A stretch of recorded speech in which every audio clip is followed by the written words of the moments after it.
ਗੁਰਦਿਆਲ ਸਿੰਘ ਦਾ novel ਅਣਹੋਏ ਸਮਰਪਿਤ ਹੈ ਤਾਈ ਬਿਸ਼ਨੇ ਨੂੰ। ਪਹਿਲਾ ਅੰਗ। ਮੰਡੀ ਦੇ ਬਾਰ-ਬਾਰ ਚੜ੍ਹਦੇ ਵਾਲੇ ਪਾਸੇ ਰੂੰ ਵੇਲਣੀਆਂ ਦੇ ਇੱਕ ਨਿੱਕੇ ਕਾਰਖਾਨੇ ਦੇ ਨਾਲ ਲੱਗਦੇ ਕੱਚੀ ਗੜੀ ਅਰਗੇ ਇੱਕ ਘਰ ਦੇ ਸਾਹਮਣੇ ਲੋਕ ਇਕੱਠੇ ਹੋਏ ਸਨ। 35 ਕਰਮਾਂ ਲੰਮੇ ਘਰ ਦੀ ਇੱਕ ਬਾਹੀ ਕਾਰਖਾਨੇ ਨਾਲ ਸਾਂਝੀ ਸੀ ਤੇ ਦੂਜੇ ਦੇ ਪਰਲੇ ਪਾਸੇ ਰੋੜਾਂ ਸਨ। ਉਹਨਾਂ ਰੋੜਾਂ ਵਿੱਚ ਵੀ ਦੂਰ ਤਾਈਂ ਬੰਦੇ ਹੀ ਬੰਦੇ ਦਿਸਦੇ ਸਨ। ਘਰ ਦੇ 10-11 ਕਰਮਾਂ ਮੱਥੇ ਵਿੱਚੋਂ 2.5-3 ਕਰਮਾਂ ਵੱਡੇ ਬਾਰ ਨੇ ਖਾਧਾ ਹੋਇਆ ਸੀ, ਜਿਹੜਾ 6 ਕੁ ਹੱਥ ਉੱਚੀ ਕੰਧ ਤੋਂ ਵੀ 1.5 ਗਿੱਠ ਉੱਚਾ ਸੀ। ਬੂਹੇ ਦੀ ਉਚਾਈ ਤੇ ਅਸਾਧਾਰਨ ਲੰਬਾਈ ਕਰਕੇ ਇਹ ਘਰ ਖੇਲ ਵਾਂਗ ਲੱਗਦਾ ਸੀ। ਘਰ ਦਾ ਵੱਡਾ ਬੂਹਾ ਬੰਦ ਸੀ। ਇੱਕ ਥਾਣੇਦਾਰ ਤੇ 7-8 ਸਿਪਾਹੀ ਰੋੜਾਂ ਵਾਲੇ ਪਾਸੇ ਦੀ ਲੰਮੀ ਕੰਧ ਦੇ ਨਾਲ ਹੇਠ ਉਤਾਂ ਝਾਕਦਿਆਂ ਕਈ ਗੇੜੇ ਕੱਢ ਚੁੱਕੇ ਸਨ। ਹੁਣ 2 ਸਿਪਾਹੀ ਤੇ ਥਾਣੇਦਾਰ ਗੇੜਾ ਦੇ ਕੇ ਤੇ ਬੂਹੇ ਅੱਗੇ ਹੋ ਕੇ ਪਿਛਾਂਹ ਮੁੜਦਿਆਂ ਫੇਰ ਉਵੇਂ ਲੰਮੀ ਕੰਧ ਦੇ ਨਾਲ ਤੁਰ ਪਏ। ਉਹਨਾਂ ਦੇ ਚਿਹਰਿਆਂ ਉੱਤੇ ਕਾਹਲ ਤੇ ਖਿਝ ਦੇ ਚਿੰਨ੍ਹ ਪ੍ਰਤੱਖ ਸਨ। ਉਦੋਂ ਹੀ ਉਹਨਾਂ ਨੂੰ ਭੀੜ ਵਿੱਚੋਂ ਇੱਕ ਬੰਦਾ ਪੌੜੀ ਚੁੱਕੀ ਆਉਂਦਾ ਦਿਸਿਆ ਤੇ ਉਹਨੇ ਹਫੀ ਹੋਈ ਆਵਾਜ਼ 'ਚ ਥਾਣੇਦਾਰ ਦੇ ਨੇੜੇ ਆਉਂਦਿਆਂ ਪੁੱਛਿਆ, ਕਿੱਥੇ ਲਾਵਾਂ ਹਜ਼ੂਰ? ਇੱਧਰ ਇੱਥੇ। ਥਾਣੇਦਾਰ ਨੇ ਕਾਹਲਾ ਪੈ ਕੇ ਕੱਚੀ ਕੰਧ ਵੱਲ ਸੈਨਤ ਕੀਤੀ।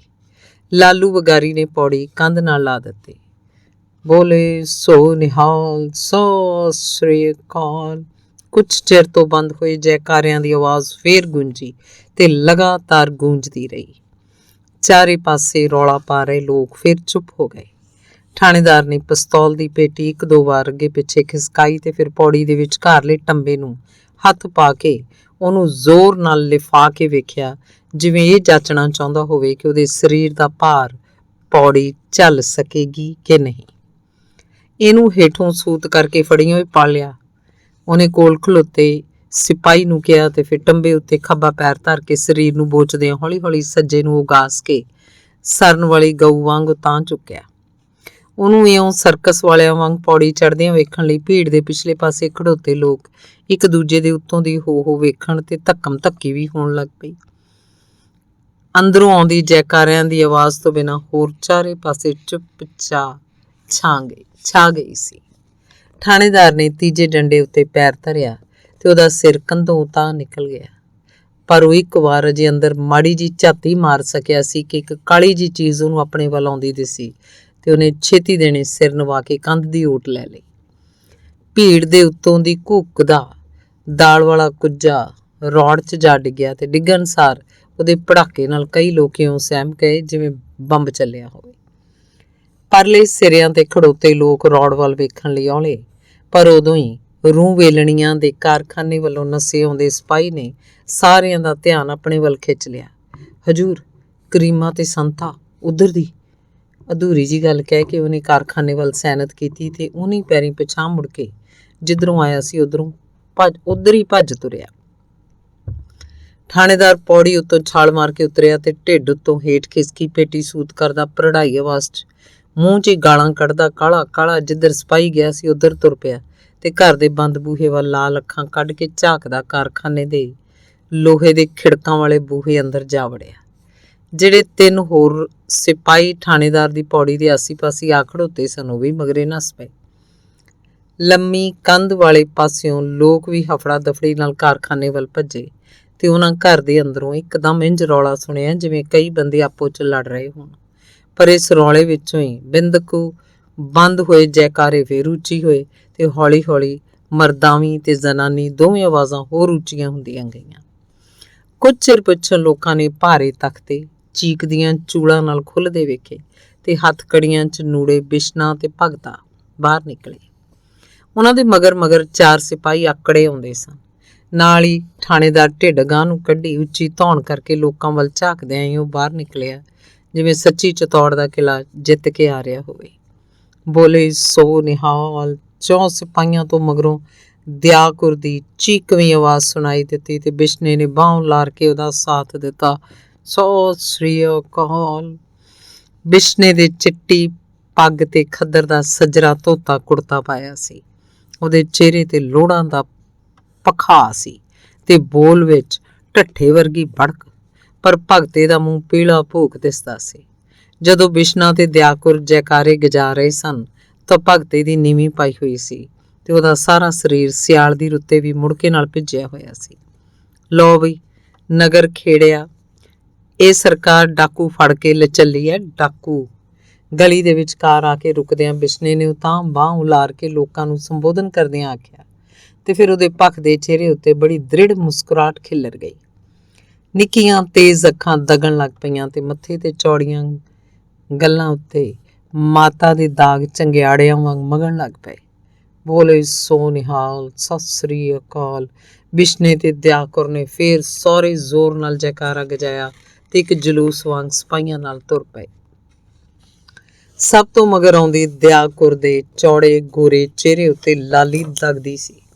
ਚੁੰਨੀ ਦੀ ਬੁੱਕਲ ਉਹਨੇ ਨਹੀਂ ਸੀ ਮਾਰੀ, ਉਂਝੀ ਸਿੱਧੀ ਪਿੱਛੇ ਲਮਕਾ ਕੇ ਸੁੱਟੀ ਹੋਈ ਸੀ। ਖੱਬੀ ਬਾਂਹ ਜੈਕਾਰਾ ਗਜਾਉਂਦਿਆਂ ਉਹ ਤਾਂ ਉਲਾਰਦੀ ਤੇ ਸੱਜੀ ਨਾਲ ਸਿਰੋਂ ਢਿਲਕਦੀ ਚੁੰਨੀ ਠੀਕ ਕਰਦਿਆਂ ਬੰਦਿਆਂ ਵਾਂਗ ਨਿਧੜਕ ਤੁਰ ਰਹੀ ਸੀ। ਭਾਵੇਂ ਸਿਆਸੀ ਜਲਸੇ ਜਲੂਸ ਹੁਣ ਸਧਾਰਨ ਗੱਲ ਬਣੇ ਹੋਏ ਸਨ, ਪਰ ਅਜਿਹੇ ਅਨੋਖੇ ਜਲੂਸ ਦਾ ਇੱਕ ਉਪਰਾ ਸਹਿਮ ਤੇ ਹੈਰਾਨੀ ਲੋਕਾਂ ਦੇ ਚਿਹਰਿਆਂ ਉੱਤੇ ਉਦੋਂ ਤੱਕ ਛਾਈ ਰਹੀ ਜਦ ਤੱਕ ਜੈਕਾਰਿਆਂ ਦੀ ਗੂੰਜ ਹੌਲੀ-ਹੌਲੀ ਉੱਚੇ ਹੁੰਦੇ ਉਹਨਾਂ ਦੀ ਆਪਣੇ ਹੀ ਰੌਲੇ 'ਚ ਨਾ ਗਵਾਚ ਗਈ। ਹੋਰ ਕੁਝ ਚਿਰ ਪਿੱਛੋਂ ਖੇਲ ਵਰਗੇ ਲੰਮੇ ਘਰ ਦੇ ਅੰਦਰ ਤੇ ਪਹਿਰੇ ਉੱਤੇ ਖੜੋਤੇ ਦੋ ਸਿਪਾਹੀਆਂ ਨੂੰ ਮੁੜ-ਮੁੜ ਵੇਂਦੇ ਲੋਕ ਮੇਲੇ ਵਾਂਗ ਵਿਛੜ ਗਏ। ਅੰਗ ਦੂਸਰਾ।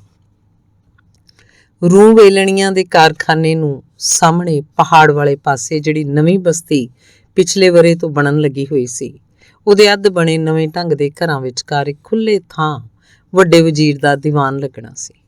ਦਿਨ ਚੜ੍ਹਦਿਓਂ ਪਹਿਲਾਂ ਅਫਸਰੇ ਮੰਡੀ ਤੇ ਉਹਦੀ ਅਹਿਲਕਾਰਾਂ ਨੇ ਗਲੀਆਂ ਚੰਗੀ ਤਰ੍ਹਾਂ ਸਾਫ਼ ਕਰਵਾ ਕੇ ਮਾਸ਼ਕੀਆਂ ਤੋਂ ਛਿੜਕਾਅ ਕਰਵਾਤਾ ਸੀ ਤੇ ਫਿਰ ਬਸਤੀ 'ਚ ਪੰਡਾਲ ਦਾ ਪ੍ਰਬੰਧ ਕਰਨ ਲੱਗ ਪਏ ਸਨ। ਚਾਰੇ ਪਾਸੇ ਹਫੜਾ ਦਫੜੀ ਮਚੀ ਹੋਈ ਸੀ। ਉਸੇ ਦਿਨ ਰਾਤ ਨੂੰ ਬਿਸ਼ਨੇ ਹੋਰੀ ਜ਼ਮਾਨਤ ਉੱਤੇ ਰਿਹਾ ਹੋ ਕੇ ਆ ਗਏ ਸਨ ਤੇ ਕੱਲ ਤੋਂ ਬਿਸ਼ਨਾ ਤੇ ਦਿਆਕੁਰ ਆਪਣੇ ਅੰਦਰਲੇ ਘਰ ਦੇ ਨਾਲ ਲੱਗਵੇਂ ਪੁਰਾਣੇ ਹਾਤੇ ਨੂੰ ਸੰਭਰਨ ਸੂਰਨ ਲੱਗ ਪਏ ਸਨ। ਇਹ ਹਾਤਾ ਫੂਲ ਵਾਲੇ ਸੇਠਾਂ ਦਾ ਸੀ ਤੇ ਆਪਣੇ ਬਾਹਰਲੇ ਘਰ ਜਾਣੋਂ ਪਹਿਲਾਂ ਉਹ 15 ਵਰੇ ਇੱਥੇ ਹੀ ਰਹੇ ਸਨ, ਪਰ ਹੁਣ 4-5 ਵਰਿਆਂ ਤੋਂ ਵੀਰਾਨ ਪਿਆ ਰਹਿਣ ਕਰਕੇ ਇਹਦੀਆਂ ਗਲੀਆਂ ਉੱਤੇ ਲੱਗਦੀਆਂ ਪਿੱਲੀਆਂ ਇੱਟਾਂ ਦੀਆਂ ਦੋਵੇਂ ਕੰਧਾਂ ਢਹਿ ਗਈਆਂ ਸਨ। ਉਰਲੇ ਖੂੰਜੇ ਪਾਈ ਕੋਠੜੀ ਮੀਂਹ ਹਨੇਰੀਆਂ ਨਾਲ ਅੱਧੀ ਕੁ ਠੀਕ ਕਰ ਲਈ ਸੀ। ਦਿਆਕੁਰ ਮੂੰਹ ਹਨੇਰੇ ਤੋਂ ਹੀ ਕੋਠੜੀ ਨੂੰ ਮਿੱਟੀ ਲਾਉਣ ਲੱਗੀ ਹੋਈ ਸੀ। ਦੁਪਹਿਰ ਤੋਂ ਮਗਰੋਂ ਜਦੋਂ ਗਲੀਆਂ 'ਚ ਆਗੇ ਦਾ ਰੌਲਾ ਪੈਣ ਲੱਗ ਪਿਆ ਤਾਂ ਬਿਸ਼ਨੇ ਨੇ ਮੂੰਹ ਹੱਥ ਧੋ ਕੇ ਮਿੱਟੀ ਨਾਲ ਲਿਬੜੇ ਉਹ ਕੱਪੜੇ ਝਾੜ ਕੇ ਪਾਏ ਤੇ ਪੱਗ ਬੰਨ੍ਹ ਕੇ ਨਵੀਂ ਬਸਤੀ ਵੱਲ ਤੁਰ ਪਿਆ। ਖੁੱਲੇ ਥਾਂ ਦੂਰ ਤੱਕ ਸ਼ਾਮਿਆਨੇ ਤੇ ਥਾਂ-ਥਾਂ ਸਿਪਾਹੀਆਂ ਦੇ ਪਹਿਰੇ ਲੱਗੇ ਹੋਏ ਸਨ। ਜਿੱਥੋਂ ਦਰਬਾਰ ਲਈ ਰਾਹ ਛੱਡਿਆ ਹੋਇਆ ਸੀ ਤੇ ਧੁਰ ਤਾਈਂ ਨਮਦੇ ਦਾ ਮਿਰਚ ਰੰਗਾ ਗਲੀਚਾ ਵਿਛਿਆ ਹੋਇਆ ਸੀ। ਉਹਦੇ ਸਾਹਮਣੇ ਕਿੰਨੀਆਂ ਸਾਰੀਆਂ ਮੋਟਰ ਕਾਰਾਂ ਖੜੋਤੀਆਂ ਸਨ। ਸ਼ਾਮਿਆਨਿਆਂ ਦੇ ਹੇਠ ਬਾਹਰ ਦੂਰ ਤਾਈਂ ਲੋਕ ਹੀ ਲੋਕ ਦਿਸਦੇ ਸਨ। ਪਿਛਲੇ ਪਾਸੇ ਮੋਢੇ ਜਿੰਨੇ ਉੱਚੇ ਚੌੜੇ ਥੜੇ ਉੱਤੇ ਦਰੀਆਂ ਵਿਛਾ ਕੇ ਦਰਬਾਰ ਸਜਾਇਆ ਹੋਇਆ ਸੀ। ਬਿਲਕੁਲ ਵਿਚਾਲੇ ਬੈਠਵੀਂ ਸੰਤਰੀ ਪੱਗ ਬੰਨੀ ਬਿਸਕੁਟੀ ਰੰਗ ਦੀ ਅਚਕਨ ਤੇ ਚਿੱਟਾ ਰੇਪ ਪਜਾਮਾ ਪਾਈ ਮਧਰੇ ਕੱਦ ਗੋਰੇ ਗੋਲ ਮੁੰਨੇ ਹੋਏ ਮੂੰਹ ਵਾਲਾ ਬੰਦਾ ਚਾਂਦੀ ਦੀ ਸ਼ਾਹੀ ਢੋਹ ਵਾਲੀ ਕੁਰਸੀ ਤੇ ਬੈਠਾ ਸੀ। ਇਹ ਕੁਰਸੀ ਰਾਜੇ ਦੇ ਤਖਤ ਵਰਗੀ ਸੀ। ਉਹਦੇ ਪੈਰਾਂ ਹੇਠ ਚਮਕਦੇ ਪਿੱਤਲ ਦੀ ਵਿਚਕਾਰਲੀ ਗੂੜੀ ਹਰੀ ਸ਼ਨੀਲ ਦੀ ਭਾਅ ਮਾਰਦੀ ਨਿੱਕੀ ਪੀੜੀ ਜੀ ਰੱਖੀ ਹੋਈ ਸੀ, ਜਿਸ ਉੱਤੇ ਉਹਨੇ ਲੱਤਾਂ ਕੈਂਚੀ ਦਾ ਕਰਕੇ ਪੈਰ ਧਰੇ ਹੋਏ ਸਨ। ਕੁਰਸੀ ਦੀਆਂ ਉੱਚੀਆਂ ਗੱਦੇਦਾਰ ਲਾਲ ਝਰੰਗ ਬਾਹਾਂ ਉੱਤੇ ਉਹਨੇ ਰਾਜਿਆਂ ਵਾਂਗ ਆਪਣੇ ਨਿੱਕੇ-ਨਿੱਕੇ ਹੱਥ ਖਾਸ ਅੰਦਾਜ਼ 'ਚ ਰੱਖੇ ਹੋਏ ਸਨ। ਇਹ ਰਿਆਸਤ ਦਾ ਵੱਡਾ ਵਜ਼ੀਰ ਸੀ। ਵੱਡੇ ਵਜ਼ੀਰ ਦੇ ਖੱਬੇ ਪਾਸੇ ਇੱਕ ਵੱਡੀ ਸਾਰੀ ਟੂਟੀ ਵਾਲੀ ਪੱਗ ਵਾਲਾ ਬੰਦਾ ਸੀ। ਬਹੁਤ ਕੱਦਾਵਰ ਹੋਣ ਕਰਕੇ ਉਹ ਵੱਡੇ ਵਜ਼ੀਰ ਨਾਲੋਂ ਉੱਚਾ ਬੈਠਾ ਲੱਗਦਾ ਸੀ। ਭਾਵੇਂ ਉਹਦੀ ਕੁਰਸੀ ਵੱਡੇ ਵਜ਼ੀਰ ਵਰਗੀ ਨਹੀਂ ਸੀ, ਪਰ ਉਹ ਦੂਜੀਆਂ ਸਾਰੀਆਂ ਕੁਰਸੀਆਂ ਨਾਲੋਂ ਰਤਾ ਉੱਚੀ ਸੀ। ਇਸ ਬੰਦੇ ਨੇ ਫੌਜੀਆਂ ਵਾਂਗ ਦਾੜੀ ਚੜਾਈ ਹੋਈ ਸੀ। ਸਰੀਰ ਭਾਰਾ ਹੋਣ ਕਰਕੇ ਆਪਣੀ ਅਚਕਨ 'ਚ ਮੜਿਆ ਜਾਪਦਾ ਸੀ। ਨੱਕ ਵੱਡਾ ਸਾਰਾ ਸੀ। ਬਹੁਤੀਆਂ ਹੀ ਮੋਟੀਆਂ ਅੱਖਾਂ ਉਹਦੇ ਕੱਦ ਮੁਜਬ ਭਾਵੇਂ ਉਪਰੀਆਂ ਨਹੀਂ ਸਨ ਲੱਗਦੀਆਂ, ਪਰ ਝਾਕਣੀ ਬਹੁਤ ਕੁਢੱਬੀ ਲੱਗਦੀ ਸੀ। ਇਹਨਾਂ ਦੋਹਾਂ ਦੇ ਬਰਾਬਰ ਹੋਰ ਕੋਈ ਕੁਰਸੀ ਨਹੀਂ ਸੀ। ਪਿਛਲੇ ਪਾਲ ਵਾਲੀਆਂ ਕੁਰਸੀਆਂ ਉੱਤੇ ਕੁਝ ਉਪਰੇ ਵਰਦੀਆਂ ਵਾਲੇ ਬੰਦੇ ਸਨ ਤੇ ਕੁਝ ਮੰਡੀ ਦੇ ਚੌਧਰੀ ਤੇ ਅਹਿਲਕਾਰ। ਬਿਸ਼ਨਾ ਉਰੇ ਸ਼ਾਮਿਆਨਾ ਤੋਂ ਬਾਹਰ ਧੁੱਪੇ ਖੜੋਤਾ ਦਰਬਾਰ ਵੱਲ ਵੇਖਦਾ ਰਿਹਾ। ਉੱਪਰੇ ਬੰਦਿਆਂ ਵੱਲ ਸਰਸਰੀ ਨਿਗਾਹ ਮਾਰ ਕੇ ਚੌਧਰੀਆਂ ਵੱਲ ਤਾੜਨ ਲੱਗ ਪਿਆ। ਉਹੀ ਰੇਸ਼ਮੀ ਅਚਕਣਾ ਪਾਈ ਆਪਣੇ ਢਿੱਡਾਂ ਉੱਤੇ ਹੱਥਾਂ ਦੀਆਂ ਕੰਘੀਆਂ ਪਾ ਕੇ ਮਿੱਟੀ ਦੇ ਬਾਵਿਆਂ ਵਾਂਗ ਹਿੱਲ ਬੈਠੇ ਸਨ। ਧੌਣਾ ਸੂਰਾਂ ਵਾਂਗ ਸਿੱਧੀਆਂ ਅਕੜਾਈਆਂ ਹੋਈਆਂ ਸਨ ਤੇ ਚਿਹਰਿਆਂ ਉੱਤੇ ਬਨੌਟੀ ਜੀ ਗੰਭੀਰਤਾ ਸੀ। ਤਿੰਨੇ ਚੌਧਰੀਆਂ ਨੂੰ ਇੰਜ ਬੈਠੇ ਵੇਖ ਕੇ ਬਿਸ਼ਨੇ ਦੇ ਹੋਠਾਂ ਉੱਤੇ ਵਿਅੰਗਮਈ ਮੁਸਕਾਨ ਫੈਲ ਗਈ। ਬਿਸ਼ਨਾ ਇਹਨਾਂ ਤਿੰਨਾਂ ਦੇ ਓੜਮੇ ਕੋੜਮੇ ਤੇ ਅੱਗੇ ਪਿੱਛੇ ਬਾਰੇ ਸਭ ਕੁਝ ਚੰਗੀ ਤਰ੍ਹਾਂ ਜਾਣਦਾ ਸੀ। ਬਿੰਦ ਦਾ ਬਿੰਦ ਆਪਣੀ ਮਾਸੀ ਜਾਤਣ ਦੀਆਂ ਸੁਣਾਈਆਂ ਕੰਗਲੇ ਰਾਜੇ ਦੀਆਂ ਬਾਤਾਂ ਵਾਂਗ ਇਹਨਾਂ ਤਿੰਨਾਂ ਦਾ ਪਿੱਛਾ ਉਹਨੂੰ ਯਾਦ ਆਇਆ ਤੇ ਮੱਥੇ ਉੱਤੇ ਘਿਰਨਾਂ ਨਾਲ ਵੱਟ ਪੈ ਗਏ। ਅੱਖਾਂ ਸੁੰਗੇੜ ਕੇ ਚਿਹਰੇ ਤੇ ਘੂਰੀ ਵੱਟਣ ਵਰਗਾ ਪ੍ਰਭਾਵ ਪੈਦਾ ਕਰਦਿਆਂ ਉਹਨੇ ਤਾੜਵੀਂ ਨਿਗਾਹ ਵਾਰੀ-ਵਾਰੀ ਕੁਝ ਚਿਰ ਤਿੰਨਾਂ ਵੱਲ ਵੇਖਿਆ ਤੇ ਇਹਨਾਂ ਤਿੰਨਾਂ ਤੋਂ ਬਿਨਾਂ ਉਹਨੂੰ ਭਰੇ ਦਰਬਾਰ 'ਚ ਜਿਵੇਂ ਹੋਰ ਸਭ ਕੁਝ ਦਿਸਣੋਂ ਹਟ ਗਿਆ। ਪਹਿਲਾਂ ਉਹਨੇ ਮੋਤੀਆ ਪੱਗ ਵਾਲੇ ਚਾਪੜ ਮੂੰਹੇ ਗੋਕਲ ਚੰਦ ਵੱਲ ਵੇਖਿਆ, ਜਿਹਦੀਆਂ ਅੱਖਾਂ ਗੱਲਾਂ ਤੇ ਫੁੱਲੇ ਮਾਸ ਵਿੱਚ ਡੂੰਘੀਆਂ ਧਸੀਆਂ ਕੰਧ ਦੀਆਂ ਤੇੜਾਂ ਵਾਂਗ ਲੱਗਦੀਆਂ ਸਨ। ਉਤਾਂਹ ਨੂੰ ਚੱਕਵੀਂ ਘਣ ਦੇ ਡੰਗੇ ਵਰਗੀ ਠੋਡੀ ਦੇ ਹੇਠ ਧੌਣ ਵਿੱਚ ਅਚਕਨ ਦਾ ਕਾਲਰ ਘੋੜੇ ਦੇ ਤੰਗ ਵਾਂਗ ਕੱਸਿਆ ਲੱਗਦਾ ਸੀ। ਗੋਕਲ ਦਾ ਪਿਓ ਬਿਸ਼ਨੇ ਕੇ ਪਿੰਡ ਇੱਕ ਲੰਘੀ ਲਾਗੇ ਖਾਧੀ ਟੈਰ ਉੱਤੇ ਭਾਂਡੇ ਵੇਚਣ ਆਉਂਦਾ ਹੁੰਦਾ ਸੀ। ਬਿਸ਼ਨੇ ਦੀ ਮਾਂ ਨੇ ਇੱਕ ਵਾਰੀ ਉਹ ਤੋਂ ਭਰਤ ਦੀਆਂ ਕੌਲੀਆਂ, ਪਿੱਤਲ ਤੇ ਗਲਾਸ ਤੇ ਇੱਕ ਵੱਡਾ ਗੜਵਾ ਲਿਆ ਸੀ। ਗੜਵਾ ਤਾਂ ਅਜੇ ਤਾਈਂ ਘਰ ਵਰਤਿਆ ਜਾਂਦਾ ਸੀ। ਇਹਨਾਂ ਗੱਲਾਂ ਨੂੰ 35-40 ਵਰ੍ਹੇ ਹੋ ਚੁੱਕੇ ਸਨ, ਪਰ ਬਿਸ਼ਨੇ ਨੂੰ ਕੱਲ੍ਹ ਦੀਆਂ ਹੀ ਗੱਲਾਂ ਜਾਪਦੀਆਂ ਸਨ। ਗੋਕਲ ਦੇ ਖੱਬੇ ਪਾਸੇ ਸਪੋਲੀਆਂ ਵਰਗੇ ਵੱਟਾਂ ਵਾਲੀ ਕੰਨਾਂ ਤੋਂ ਉੱਚੀ ਮਾਰਵਾੜੀ ਪੱਗ ਬੰਨੀ ਸੁਨਹਿਰੀ ਫਰੇਮ ਵਾਲੀਆਂ ਐਨਕਾਂ ਲਾਈ ਸੇਠ ਸ਼ਿਵਰਾਮ ਬੈਠਾ ਸੀ। ਇਹਦਾ ਪਿਓ ਵੀ ਬਿਸ਼ਨੇ ਕੇ ਪਿੰਡੋਂ 2 ਕੋਹ ਤੇ ਇੱਕ ਪਿੰਡ 'ਚ ਲੂਣ ਤੇਲ ਦੀ ਹੱਟੀ ਕਰਦਾ ਹੁੰਦਾ ਸੀ। ਉਸ ਪਿੰਡ ਬਿਸ਼ਨੇ ਦਾ ਦੂਰ ਨੇੜਿਓਂ ਲੱਗਦਾ ਤਾਇਆ ਰਹਿੰਦਾ ਸੀ। ਬਿਸ਼ਨੇ ਹੋਰੀ ਨਿੱਕੇ ਹੁੰਦੇ ਛਾਉਣੇ ਕੀ ਢਾਬ ਵਾਲੇ ਥੋੜਾਂ ਤੇ ਕੜਕਾਲਾਂ ਖੇਡਦੇ ਉਸ ਪਿੰਡ ਜਾ ਵੜਦੇ ਸਨ। ਸ਼ਿਵਰਾਮ ਦੇ ਪਿਓ ਦੀ ਹੱਟੀ ਬਿਸ਼ਨੇ ਦੇ ਤਾਈ ਦੇ ਕਾਰਖਾਨੇ ਨੂੰ ਸਾਹਮਣੀ ਸੀ। ਲੋਕਾਂ ਨੂੰ ਕਰਜ਼ ਉੱਤੇ ਪੈਸੇ ਦੇਣ ਕਰਕੇ ਉਹ ਨੇੜੇ ਦੇ ਪਿੰਡੀਓਂ ਗਰਾਈ ਲਈ ਚੜਿਆ ਰਹਿੰਦਾ। ਹੱਟੀ ਉੱਤੇ ਜਾਂ ਇਹ ਚੌਧਰੀ ਛਿੱਬੂ ਹੁੰਦਾ ਜਾਂ ਇਹਦੀ ਬਾਗੜਨੀ ਮਾਂ ਉਦੋਂ ਇਹ 15 ਕੁ ਵਰ੍ਹਿਆਂ ਦਾ ਸੀ ਤੇ ਇਹਦਾ ਸਰੀਰ ਸੁਕੜੂ ਜਿਹਾ ਹੁੰਦਾ ਸੀ। ਛਿੱਬੂ ਦੀ ਮਾਂ ਸਿੱਧਰੀ ਸੀ। ਉਹ ਹੱਟੀ ਦੇ ਥੜੇ ਮੂਰੇ ਬੈਠੀ ਆਪਣੀ ਕੱਚ ਘਰੜ ਪੰਜਾਬੀ 'ਚ ਸਾਰਾ ਦਿਨ ਕਿਰੜ ਕਰਦੀ ਰਹਿੰਦੀ। ਤੇੜ ਉਹਨੇ ਮੈਲੀ ਖੱਟੇ ਰੰਗ ਦੀ ਘੱਗਰੀ ਪਾਈ ਹੁੰਦੀ। ਕੁੜਤੀ ਦੀ ਥਾਂ ਜਾਕਟ ਵਰਗੀ ਝੱਗੀ ਸਿਰ ਉੱਤੇ ਸੁੱਭਰ ਜਿਹਾ ਲਿਆ ਹੁੰਦਾ ਤੇ ਮੱਥੇ ਉੱਤੇ ਰੱਥ ਦੇ ਘੰਡ ਵਰਗਾ ਨਿੱਕਾ ਜਿਹਾ ਕੋਈ ਗਹਿਣਾ ਲਟਕਾਇਆ ਹੁੰਦਾ, ਜਿਹਨੂੰ ਵੇਖ ਕੇ ਬਿਸ਼ਨੇ ਹੋਰਾਂ ਨੇ ਉਹਦਾ ਨਾਂ ਘੰਡ ਵਾਲੀ ਧਰ ਲਿਆ ਸੀ। ਤੱਕੜੀ ਦੇ ਪੁਰਾਣੇ ਪਾਲੜੇ 'ਚ ਮੁੱਠਕ ਦਾਣੇ ਪਾ ਉਹਨਾਂ ਵਿੱਚੋਂ ਰੋੜ ਚੁਗਦੀ ਰਹਿੰਦੀ ਤੇ ਨਾਲ ਆਪ ਮੁਹਾਰੀ ਬੋਲੀ ਜਾਂਦੀ। ਖੋਚਰੀ ਜੱਟ ਉਹਦੇ ਆਸੀ ਪਾਸੀ ਆ ਕੇ ਬਹਿ ਜਾਂਦੇ, ਮਖੌਲ ਕਰਦੇ ਰਹਿੰਦੇ। ਉਹ ਕਿਸੇ ਗੱਲ ਨੂੰ ਸਮਝੇ ਬਿਨਾਂ ਆਪਣੇ ਦੇਸ਼ ਦੇ ਨਗੌਰੀ ਵਹਿੜ ਕੇ ਵਰਗੀਆਂ ਅੱਖਾਂ ਮਟਕਾਉਂਦੀ ਹੱਸੀ ਜਾਂਦੀ, ਬੋਲੀ ਜਾਂਦੀ। ਉਹਦਾ ਇਹ ਛਿੱਬੂ ਚੌਧਰੀ ਨਿਆਣਿਆਂ ਨਾਲ ਰੂੰਗਾ ਦੇਣ ਪਿੱਛੇ ਲੜਦਾ ਰਹਿੰਦਾ। ਜਦੋਂ ਕੋਈ ਨਿਆਣਾ ਉਹ ਤੋਂ ਵੇਰ ਕੇ 2-4 ਪਤਾਸੇ ਜਾਂ ਮਖਾਣਿਆਂ ਦੀ ਮੁੱਠ ਭਰ ਕੇ ਭੱਜ ਜਾਂਦਾ ਤਾਂ ਛਿੱਬੂ ਇੱਕ ਹੱਥ ਨਾਲ ਢਿਲਕੀ ਕੱਛ ਬੋਚਦਾ ਤੇ ਚੀਚੀ ਵੱਟ ਕੇ ਉਹਦੇ ਮਗਰ ਭੱਜਦਾ, ਪਰ ਉਹਦੀ ਮਾਂ ਰੇ ਛਿੱਬੂਆ ਚੀਕਦੀ ਉਹਨੂੰ ਮੋੜ ਲੈਂਦੀ ਤੇ ਛਿੱਬੂਆ ਘਿਰ ਕਰਦਾ ਮੁੜ ਆਪਣੀ ਤੱਪੜੀ ਉੱਤੇ ਜਾ ਬਹਿੰਦਾ। ਬਿਸ਼ਨਾ 15 ਕੁ ਵਰ੍ਹਿਆਂ ਦਾ ਹੋਏਗਾ ਜਦੋਂ ਛਿੱਬੂ ਕਿਆਂ ਨੇ ਉਹਦੇ ਤਾਏ ਦੇ ਪਿੰਡੋਂ ਹੱਟੀ ਚੁੱਕ ਕੇ ਮੰਡੀ ਆ ਪਾਈ ਸੀ। ਫਿਰ ਬਿਸ਼ਨੇ ਨੂੰ ਉਦੋਂ ਹੀ ਪਤਾ ਲੱਗਿਆ ਜਦੋਂ ਛਿੱਬੂਆ ਸ਼ਿਵਰਾਮ ਚੌਧਰੀ ਬਣ ਗਿਆ। ਤੀਜੇ ਚੌਧਰੀ ਥੰਮਣ ਮੱਲ ਬਾਰੇ ਜਾਣਦਾ ਉਹ ਬਹੁਤ ਕੁਝ ਸੀ, ਪਰ ਏਡੀਆਂ ਘਿਨਾਉਣੀਆਂ ਗੱਲਾਂ ਉਹਨੂੰ ਚੇਤੇ ਕਰਦੀਆਂ ਵੀ ਜਿਵੇਂ ਘੇਰ ਚੜ੍ਹਦੀ ਸੀ। ਇਹ ਜਿਹੜਾ ਵੱਡਾ ਪਤਵੰਤਾ ਲੰਮੇ ਟੋਰੇ ਵਾਲੀ ਕੇਸਰੀ ਪੱਗ ਬੰਨੀ ਮੂੰਹ ਅੱਗੇ ਆਪਣਾ ਕੁੱਟੱਬਾ ਤੇ ਵੱਡਾ ਸਾਰਾ ਹੱਥ ਦੇ ਕੇ ਬਿੰਦੇ ਝੱਟੇ ਮੂੰਹ ਮੀਟ ਕੇ ਖੰਘ ਰੋਕਣ ਦਾ ਯਤਨ ਕਰ ਰਿਹਾ ਸੀ, ਬਿਸ਼ਨੇ ਨੂੰ ਬੰਦਾ ਨਹੀਂ ਸੀ ਜਾਪ ਰਿਹਾ। ਮੰਡੀਓਂ 10 ਕੋ ਵਾਟ ਇਹਦਾ ਪਿੰਡ ਸੀ, ਜਿੱਥੇ 20 ਵਰ੍ਹੇ ਹੋਏ ਇਹਨੇ ਆਪਣੇ ਸਕੇ ਚਾਚੇ ਤੇ ਪਿਓ ਦੋਹਾਂ ਨੂੰ ਜ਼ਹਿਰ ਦੇ ਕੇ ਮਰਵਾ ਦਿੱਤਾ ਸੀ ਤੇ ਉਹਨਾਂ ਤੋਂ ਮਗਰੋਂ ਦੋਹਾਂ ਘਰਾਂ ਵਿੱਚ ਇਹੋ ਕੱਲਾ ਵਾਰਸ ਹੋਣ ਕਰਕੇ ਸਾਰੀ ਜਾਇਦਾਦ ਆਪ ਸਾਂਭ ਲਈ ਸੀ। ਕੁਝ ਚਿਰ ਪਿੱਛੋਂ ਜਾਇਦਾਦ ਵੇਚ ਵਟ ਕੇ ਮੰਡੀ ਦਾ ਸਿਰ ਕੱਢ ਧਨਾੜ ਬਣ ਗਿਆ ਸੀ। ਆਪਣੀ ਚਾਚੀ ਤੇ ਉਹਦੀਆਂ 3 ਧੀਆਂ ਨੂੰ ਇਹਨੇ ਏਡੀ ਬੁਰੀ ਤਰ੍ਹਾਂ ਰੋਲਿਆ ਸੀ ਕਿ ਪਿੰਡ ਦੇ ਲੋਕ ਤਰਾਹ ਕਰ ਉੱਠੇ ਸਨ। ਪਹਿਲਾਂ ਚਾਚੀ ਕੋਲੋਂ ਹੇਰਾ ਫੇਰੀ ਨਾਲ ਜਾਇਦਾਦ ਮੁੱਛੀ ਪਿੱਛੋਂ ਉਹਨੂੰ ਲੋਕਾਂ ਦਾ ਗੋਹਾ ਕੂੜਾ ਕਰਨ ਜੋਗੀ ਕਰਕੇ ਪੁਰਾਣੇ ਖੋਲੇ ਵਿੱਚ ਕੁੱਤੇ ਦੀ ਮੌਤ ਮਰਨ ਲਈ ਛੱਡ ਆਇਆ ਸੀ। ਉਹਦੀਆਂ ਤਿੰਨੇ ਧੀਆਂ ਨੂੰ ਪੈਸੇ ਲੈ ਕੇ ਮੰਗ ਖਾਣਿਆਂ ਦੇ ਘਰੀਂ ਧੱਕਾ ਦੇ ਆਇਆ ਸੀ।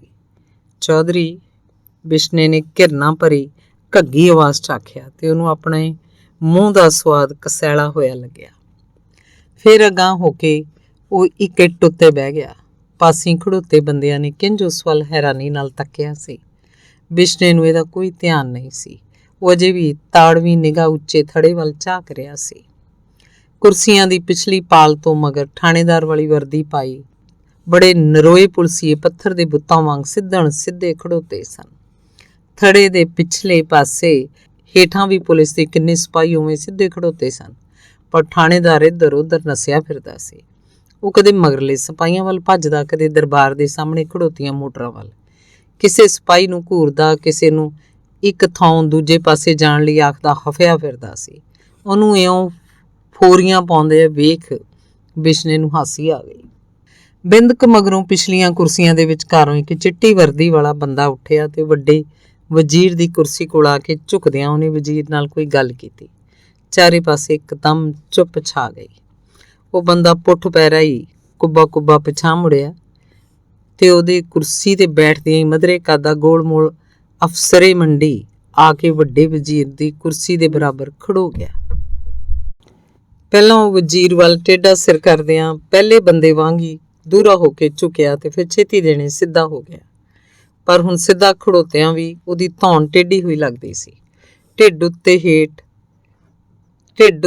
ਹੇਠ ਉੱਤੇ ਹੱਥ ਰੱਖੀ ਇੰਜ ਖੜੋਤਾ ਨਹਿਰ ਦੇ ਮੀਲ ਵਰਗਾ ਲੱਗਦਾ ਸੀ। ਕੋਈ ਫਰਿਆਦੀ ਆਪਣੀ ਮਧਰੀ ਬਾਂਹ ਉੱਤਾਂ ਉਲਾਰ ਕੇ ਉਹਨੇ ਉੱਚੀ ਸਾਰੀ ਕਚਹਿਰੀ 'ਚ ਹੋਕਰੇ ਮਾਰਨ ਵਾਲੇ ਚਪੜਾਸੀਆਂ ਵਰਗੀ ਆਵਾਜ਼ 'ਚ ਆਖਿਆ ਤੇ ਉਦੋਂ ਹੀ ਥੜੇ ਦੇ ਕੋਲ ਬੈਠੇ ਬੰਦਿਆਂ ਵਿੱਚੋਂ ਇੱਕ ਬੁੱਢੀ ਡੰਗੋਰੀ ਸਹਾਰੇ ਖੜੀ ਹੋ ਗਈ।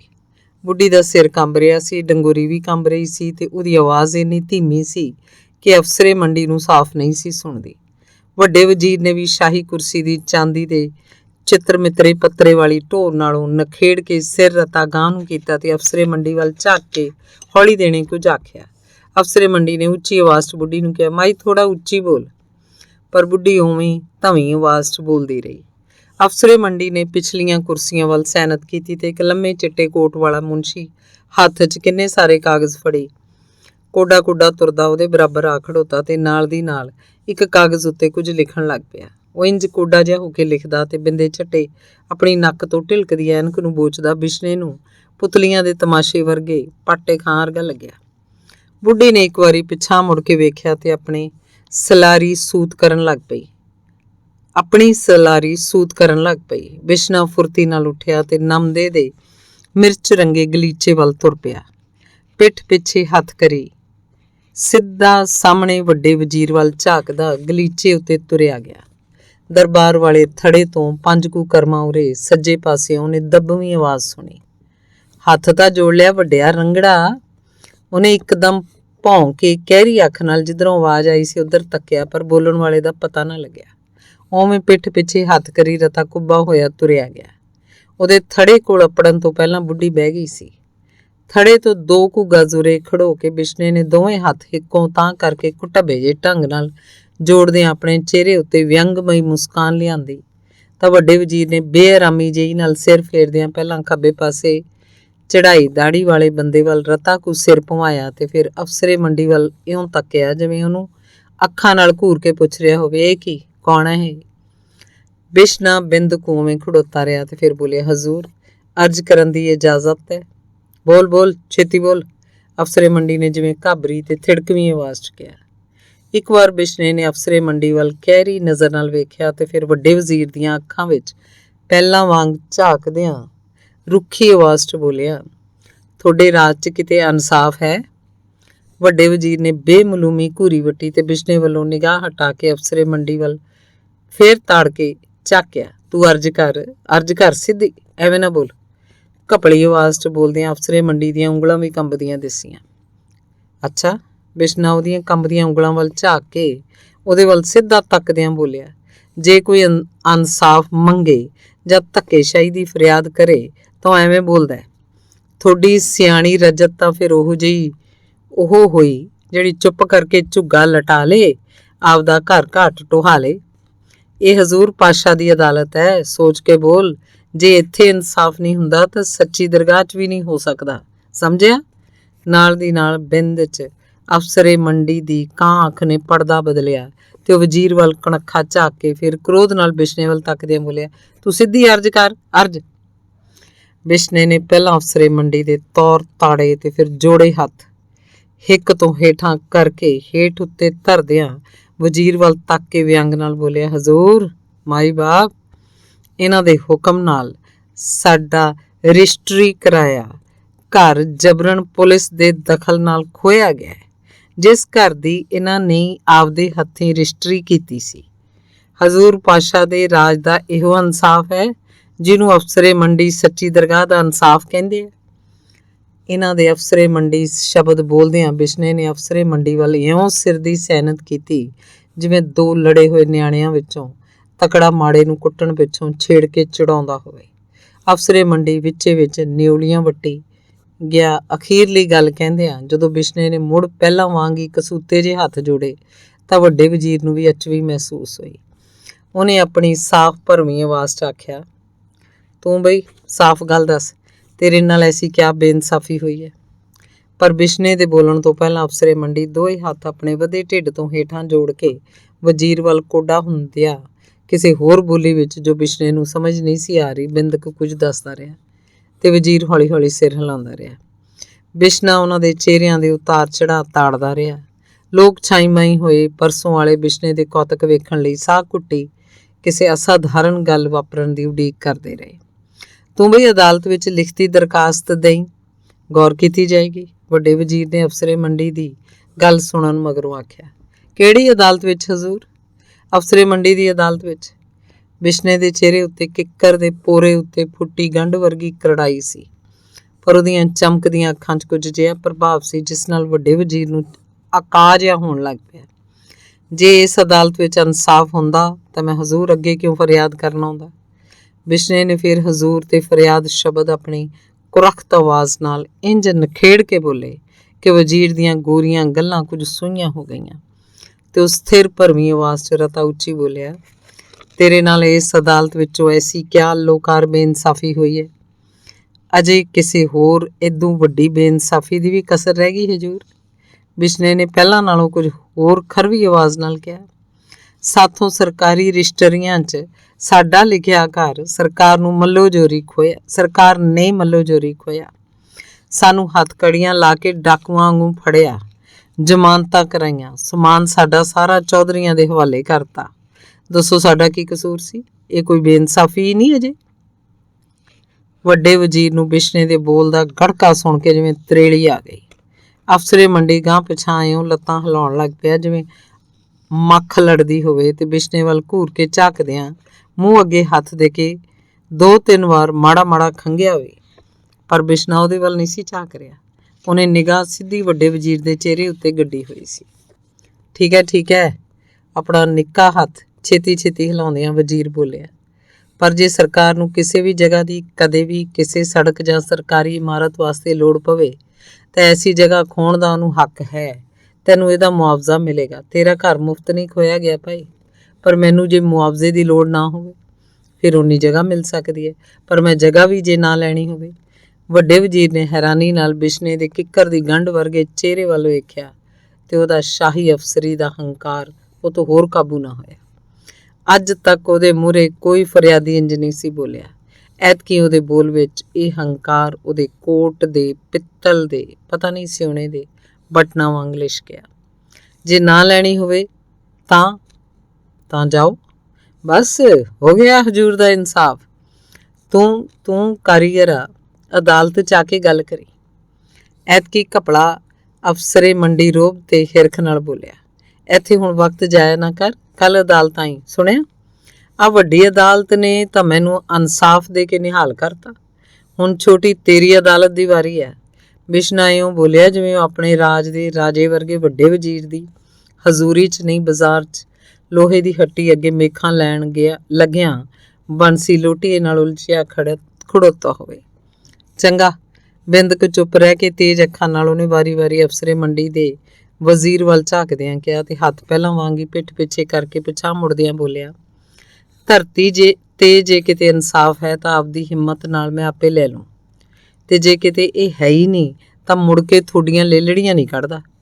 ਜੋ ਹੋਊ ਇਸ ਹਿੱਕ ਤੇ ਚੱਲੂ। ਤੇ ਉਹਨੇ ਖੱਬਾ ਹੱਥ ਹਿੱਕ ਤੇ ਮਾਰਿਆ। ਜਦੋਂ ਮਿਰਚ ਰੰਗੇ ਨਮਦੇ ਦੇ ਗਲੀਚੇ ਉੱਤੇ ਵੱਡੇ ਵਜ਼ੀਰ ਵੱਲ ਪਿੱਠ ਕਰਕੇ ਬਾਹਾਂ ਪਿੱਛੇ ਕਰੀ ਵਾਪਸ ਮੁੜ ਰਿਹਾ ਸੀ ਤਾਂ ਚਾਰੇ ਪਾਸਿਓਂ ਹਜ਼ਾਰਾਂ ਅੱਖਾਂ ਉਹਨੂੰ ਆਪਣੀਆਂ ਨਜ਼ਰਾਂ ਨਾਲ ਵਿੰਨ ਰਹੀਆਂ ਸਨ, ਪਰ ਕਿਸੇ ਵੱਲ ਧਿਆਨ ਕੀਤੇ ਬਿਨਾਂ ਉਹ ਚੁੱਪ ਕਰਕੇ ਪੰਡਾਲ ਤੋਂ ਬਾਹਰ ਆ ਗਿਆ। ਨਮਦੇ ਦੇ ਸਿਰੇ ਤੋਂ ਪੈਰ ਲਾਉਂਦਿਆਂ ਉਹਨੇ ਧੌਣ ਭੁਆ ਕੇ ਇੱਕ ਵਾਰ ਫਿਰ ਪਿਛਾਂਹ ਤੱਕਿਆ। ਹੁਣ ਕੋਈ ਹੋਰ ਫਰਿਆਦੀ ਗਲ 'ਚ ਪੱਲਾ ਪਾਈ ਅਰਜ਼ ਕਰ ਰਿਹਾ ਸੀ। ਬਿਸ਼ਨੇ ਦਾ ਚਿਹਰਾ ਪਹਿਲਾਂ ਨਾਲੋਂ ਵੀ ਕਾਠਾ ਹੋ ਗਿਆ ਤੇ ਉਹ ਇੱਕ ਪਲ ਵੀ ਉੱਥੇ ਹੋਰ ਨਾ ਰੁਕ ਸਕਿਆ। ਅੰਗ ਤੀਸਰਾ। ਅਗਲੇ ਦਿਨ ਤੜਕੇ ਹੀ ਬਿਸ਼ਨਾ ਉੱਠਣ ਸਾਰ ਗੋਕਲ ਦੀ ਹਵੇਲੀ ਵੱਲ ਤੁਰ ਪਿਆ। ਉਹਦੇ ਜਾਂਦੇ ਨੂੰ ਗੋਕਲ ਲੋਹੇ ਦੀ ਬੁੱਕਲ ਮਾਰੀ ਨੰਗੇ ਸਿਰ ਆਪਣੀ ਨਵੀਂ ਪਾਈ ਤਮੰਜਲੀ ਹਵੇਲੀ ਦੇ ਉੱਚੇ ਥੜੇ ਉੱਤੇ ਦਾਤਣ ਕਰਦਾ ਟਹਿਲਦਾ ਫਿਰਦਾ ਸੀ। ਬਿਸ਼ਨਾ ਜਦੋਂ ਗਲੀ ਦਾ ਮੋੜ ਮੁੜਿਆ ਤਾਂ ਗੋਕਲ ਦੀ ਬਿਸ਼ਨੇ ਵੱਲ ਪਿੱਠ ਸੀ। ਹੇਠੋਂ ਅਸਾਧਾਰਨ ਤੌਰ ਤੇ ਚੌੜੀਆਂ ਹੋਈਆਂ ਮਧਰੀਆਂ ਲੱਤਾਂ ਹਿਲਾਉਂਦਾ ਬੱਤਖ ਵਾਂਗ ਮਚਕ ਮਚਕ ਨਿੱਕੇ ਨਿੱਕੇ ਕਦਮ ਪੁੱਟਦਾ ਗੋਕਲ ਜਦੋਂ ਥੜੇ ਦੇ ਪਰਲੇ ਸਿਰੇ ਵੱਲ ਜਾ ਰਿਹਾ ਸੀ ਤਾਂ ਬਿਸ਼ਨਾ ਉਹਦੀਆਂ ਥਲਕਦੀਆਂ ਪਿਲ ਕਰਦੀਆਂ ਮੋਟੀਆਂ ਪਿੰਜਣੀਆਂ ਤੇ ਹੱਟੀ ਤੇ ਬੈਠਣ ਨਾਲ ਕਾਲੇ ਹੋਏ ਗਿੱਟਿਆਂ ਵੱਲ ਵੇਂਦਾ ਤੁਰਿਆ ਗਿਆ। ਉਹਨੂੰ ਗੋਕਲ ਦੀ ਪੌਣਾ ਗਜ਼ ਚੌੜੀ ਪਿੱਠ ਤੇ ਗੰਜਾ ਸਿਰ ਵੇਖ ਕੇ ਇਉਂ ਲੱਗਿਆ ਜਿਵੇਂ ਰੱਬ ਨੇ ਬੰਦੇ ਦੀ ਨਹੀਂ ਕਿਸੇ ਜਨੌਰ ਦੀ ਦੇਹ ਵਿੱਚ ਗੋਕਲ ਦੀ ਰੂਹ ਪਾ ਦਿੱਤੀ ਹੋਵੇ। ਤੇ ਜਦੋਂ ਗੋਕਲ ਥੜੇ ਦੇ ਪਰਲੇ ਸਿਰੇ ਤੋਂ ਇੱਧਰ ਨੂੰ ਮੁੜਨ ਲੱਗਿਆ ਤਾਂ ਉਹਨੇ ਥੁੱਕਦਿਆਂ ਤੇ ਹੌਲੀ ਹੌਲੀ ਆਪਣੀ ਦੇਹ ਨੂੰ ਭੁਆਉਂਦਿਆਂ ਕਿੰਨਾ ਚਿਰ ਲਾ ਦਿੱਤਾ। ਉਦੋਂ ਤਾਈ ਬਿਸ਼ਨਾ ਉਹਦੀ ਹਵੇਲੀ ਦੇ ਬੀਨੀਆਂ ਵਾਲੇ ਵੱਡੇ ਬੂਹੇ ਮੂਹਰੇ ਅੱਪੜ ਗਿਆ ਸੀ।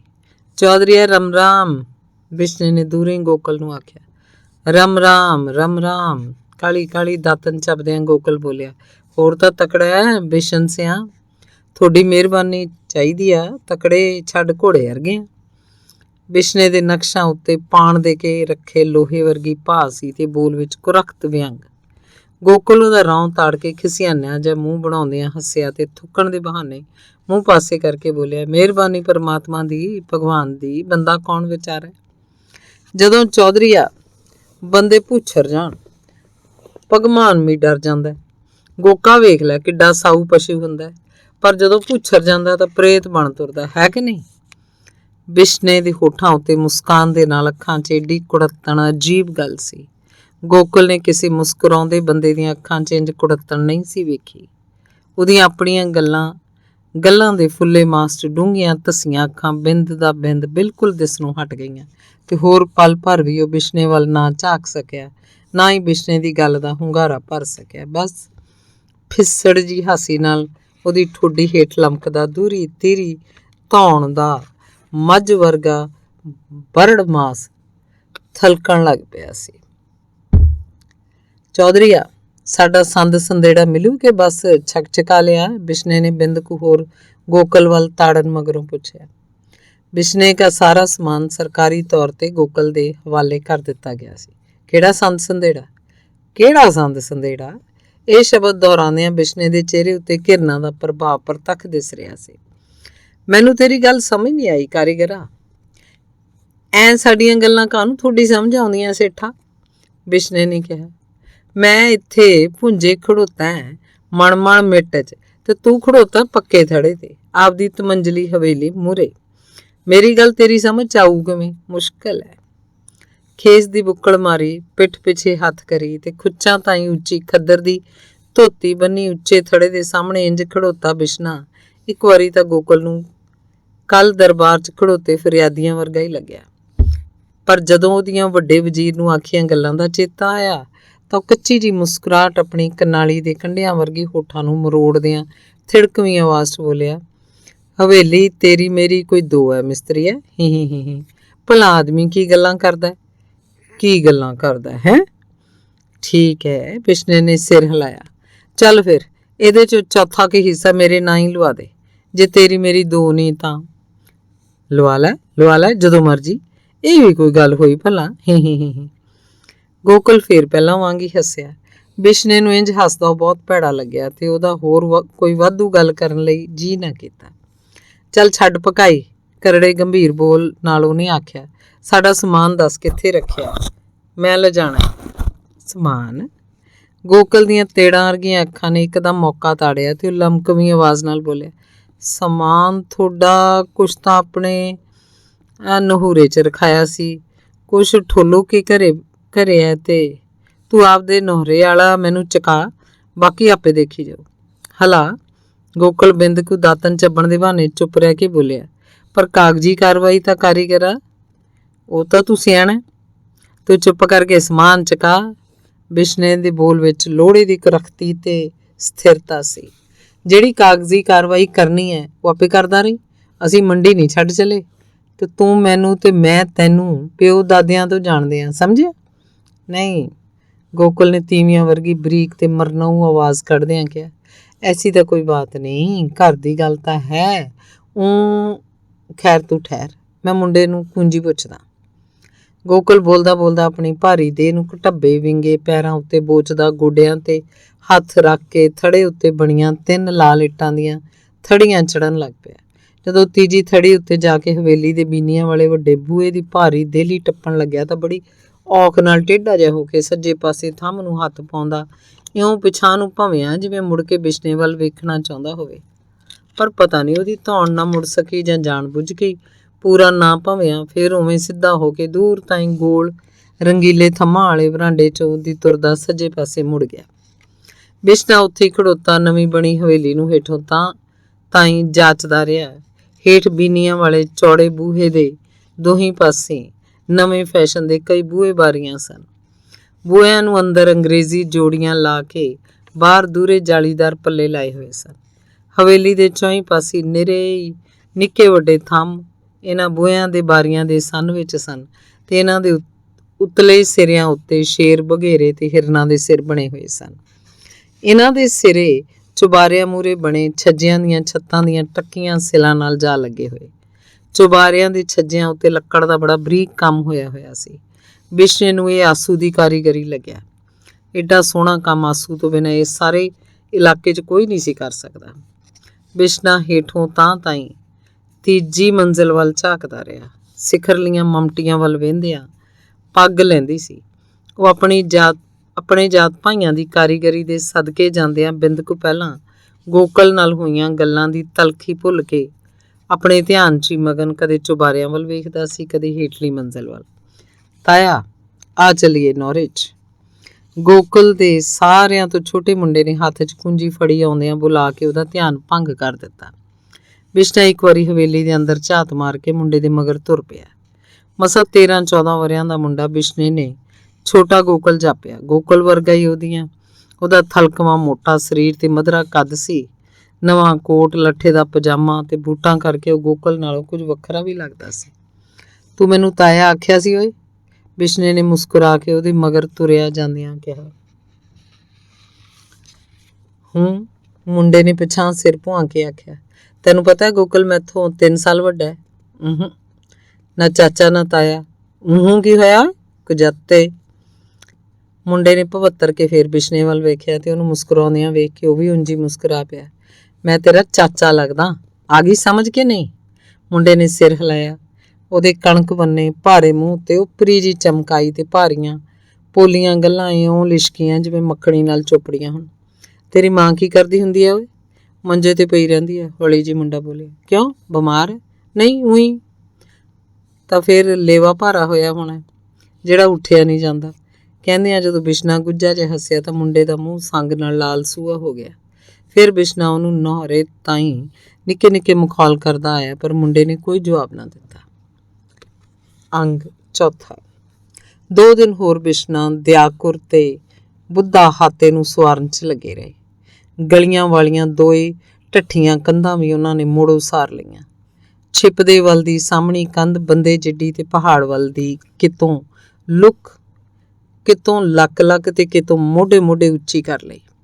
ਲਿੱਪੀ ਪੋਚੀ ਕੋਠੜੀ ਵੀ ਰਹਿਣ ਜੋਗੀ ਹੋ ਗਈ। ਛਿਪਦੇ ਵੱਲ ਦੇ 3.5 ਗਜ਼ ਉੱਚੇ ਤੇ 3.25 ਗਜ਼ ਚੌੜੇ ਗੱਡਾ ਲੰਘਣ ਲਈ ਬਣਾਏ ਬੂਹੇ ਦੇ ਵੱਡੇ ਤਖਤਿਆਂ ਦੀਆਂ ਟੁੱਟੀਆਂ ਭੱਜੀਆਂ ਫੱਟੀਆਂ ਵੀ ਠੀਕ ਕਰ ਲਈਆਂ ਤੇ ਉਤਲੀ ਸਰਦਲ ਪਾਸਿਆਂ ਵਾਲੇ ਦੋਵੇਂ ਕੋਲੇ ਵੀ ਕੁਝ ਪੱਕੀਆਂ ਇੱਟਾਂ ਲਾ ਕੇ ਠੀਕ ਠਾਕ ਕਰ ਲਏ।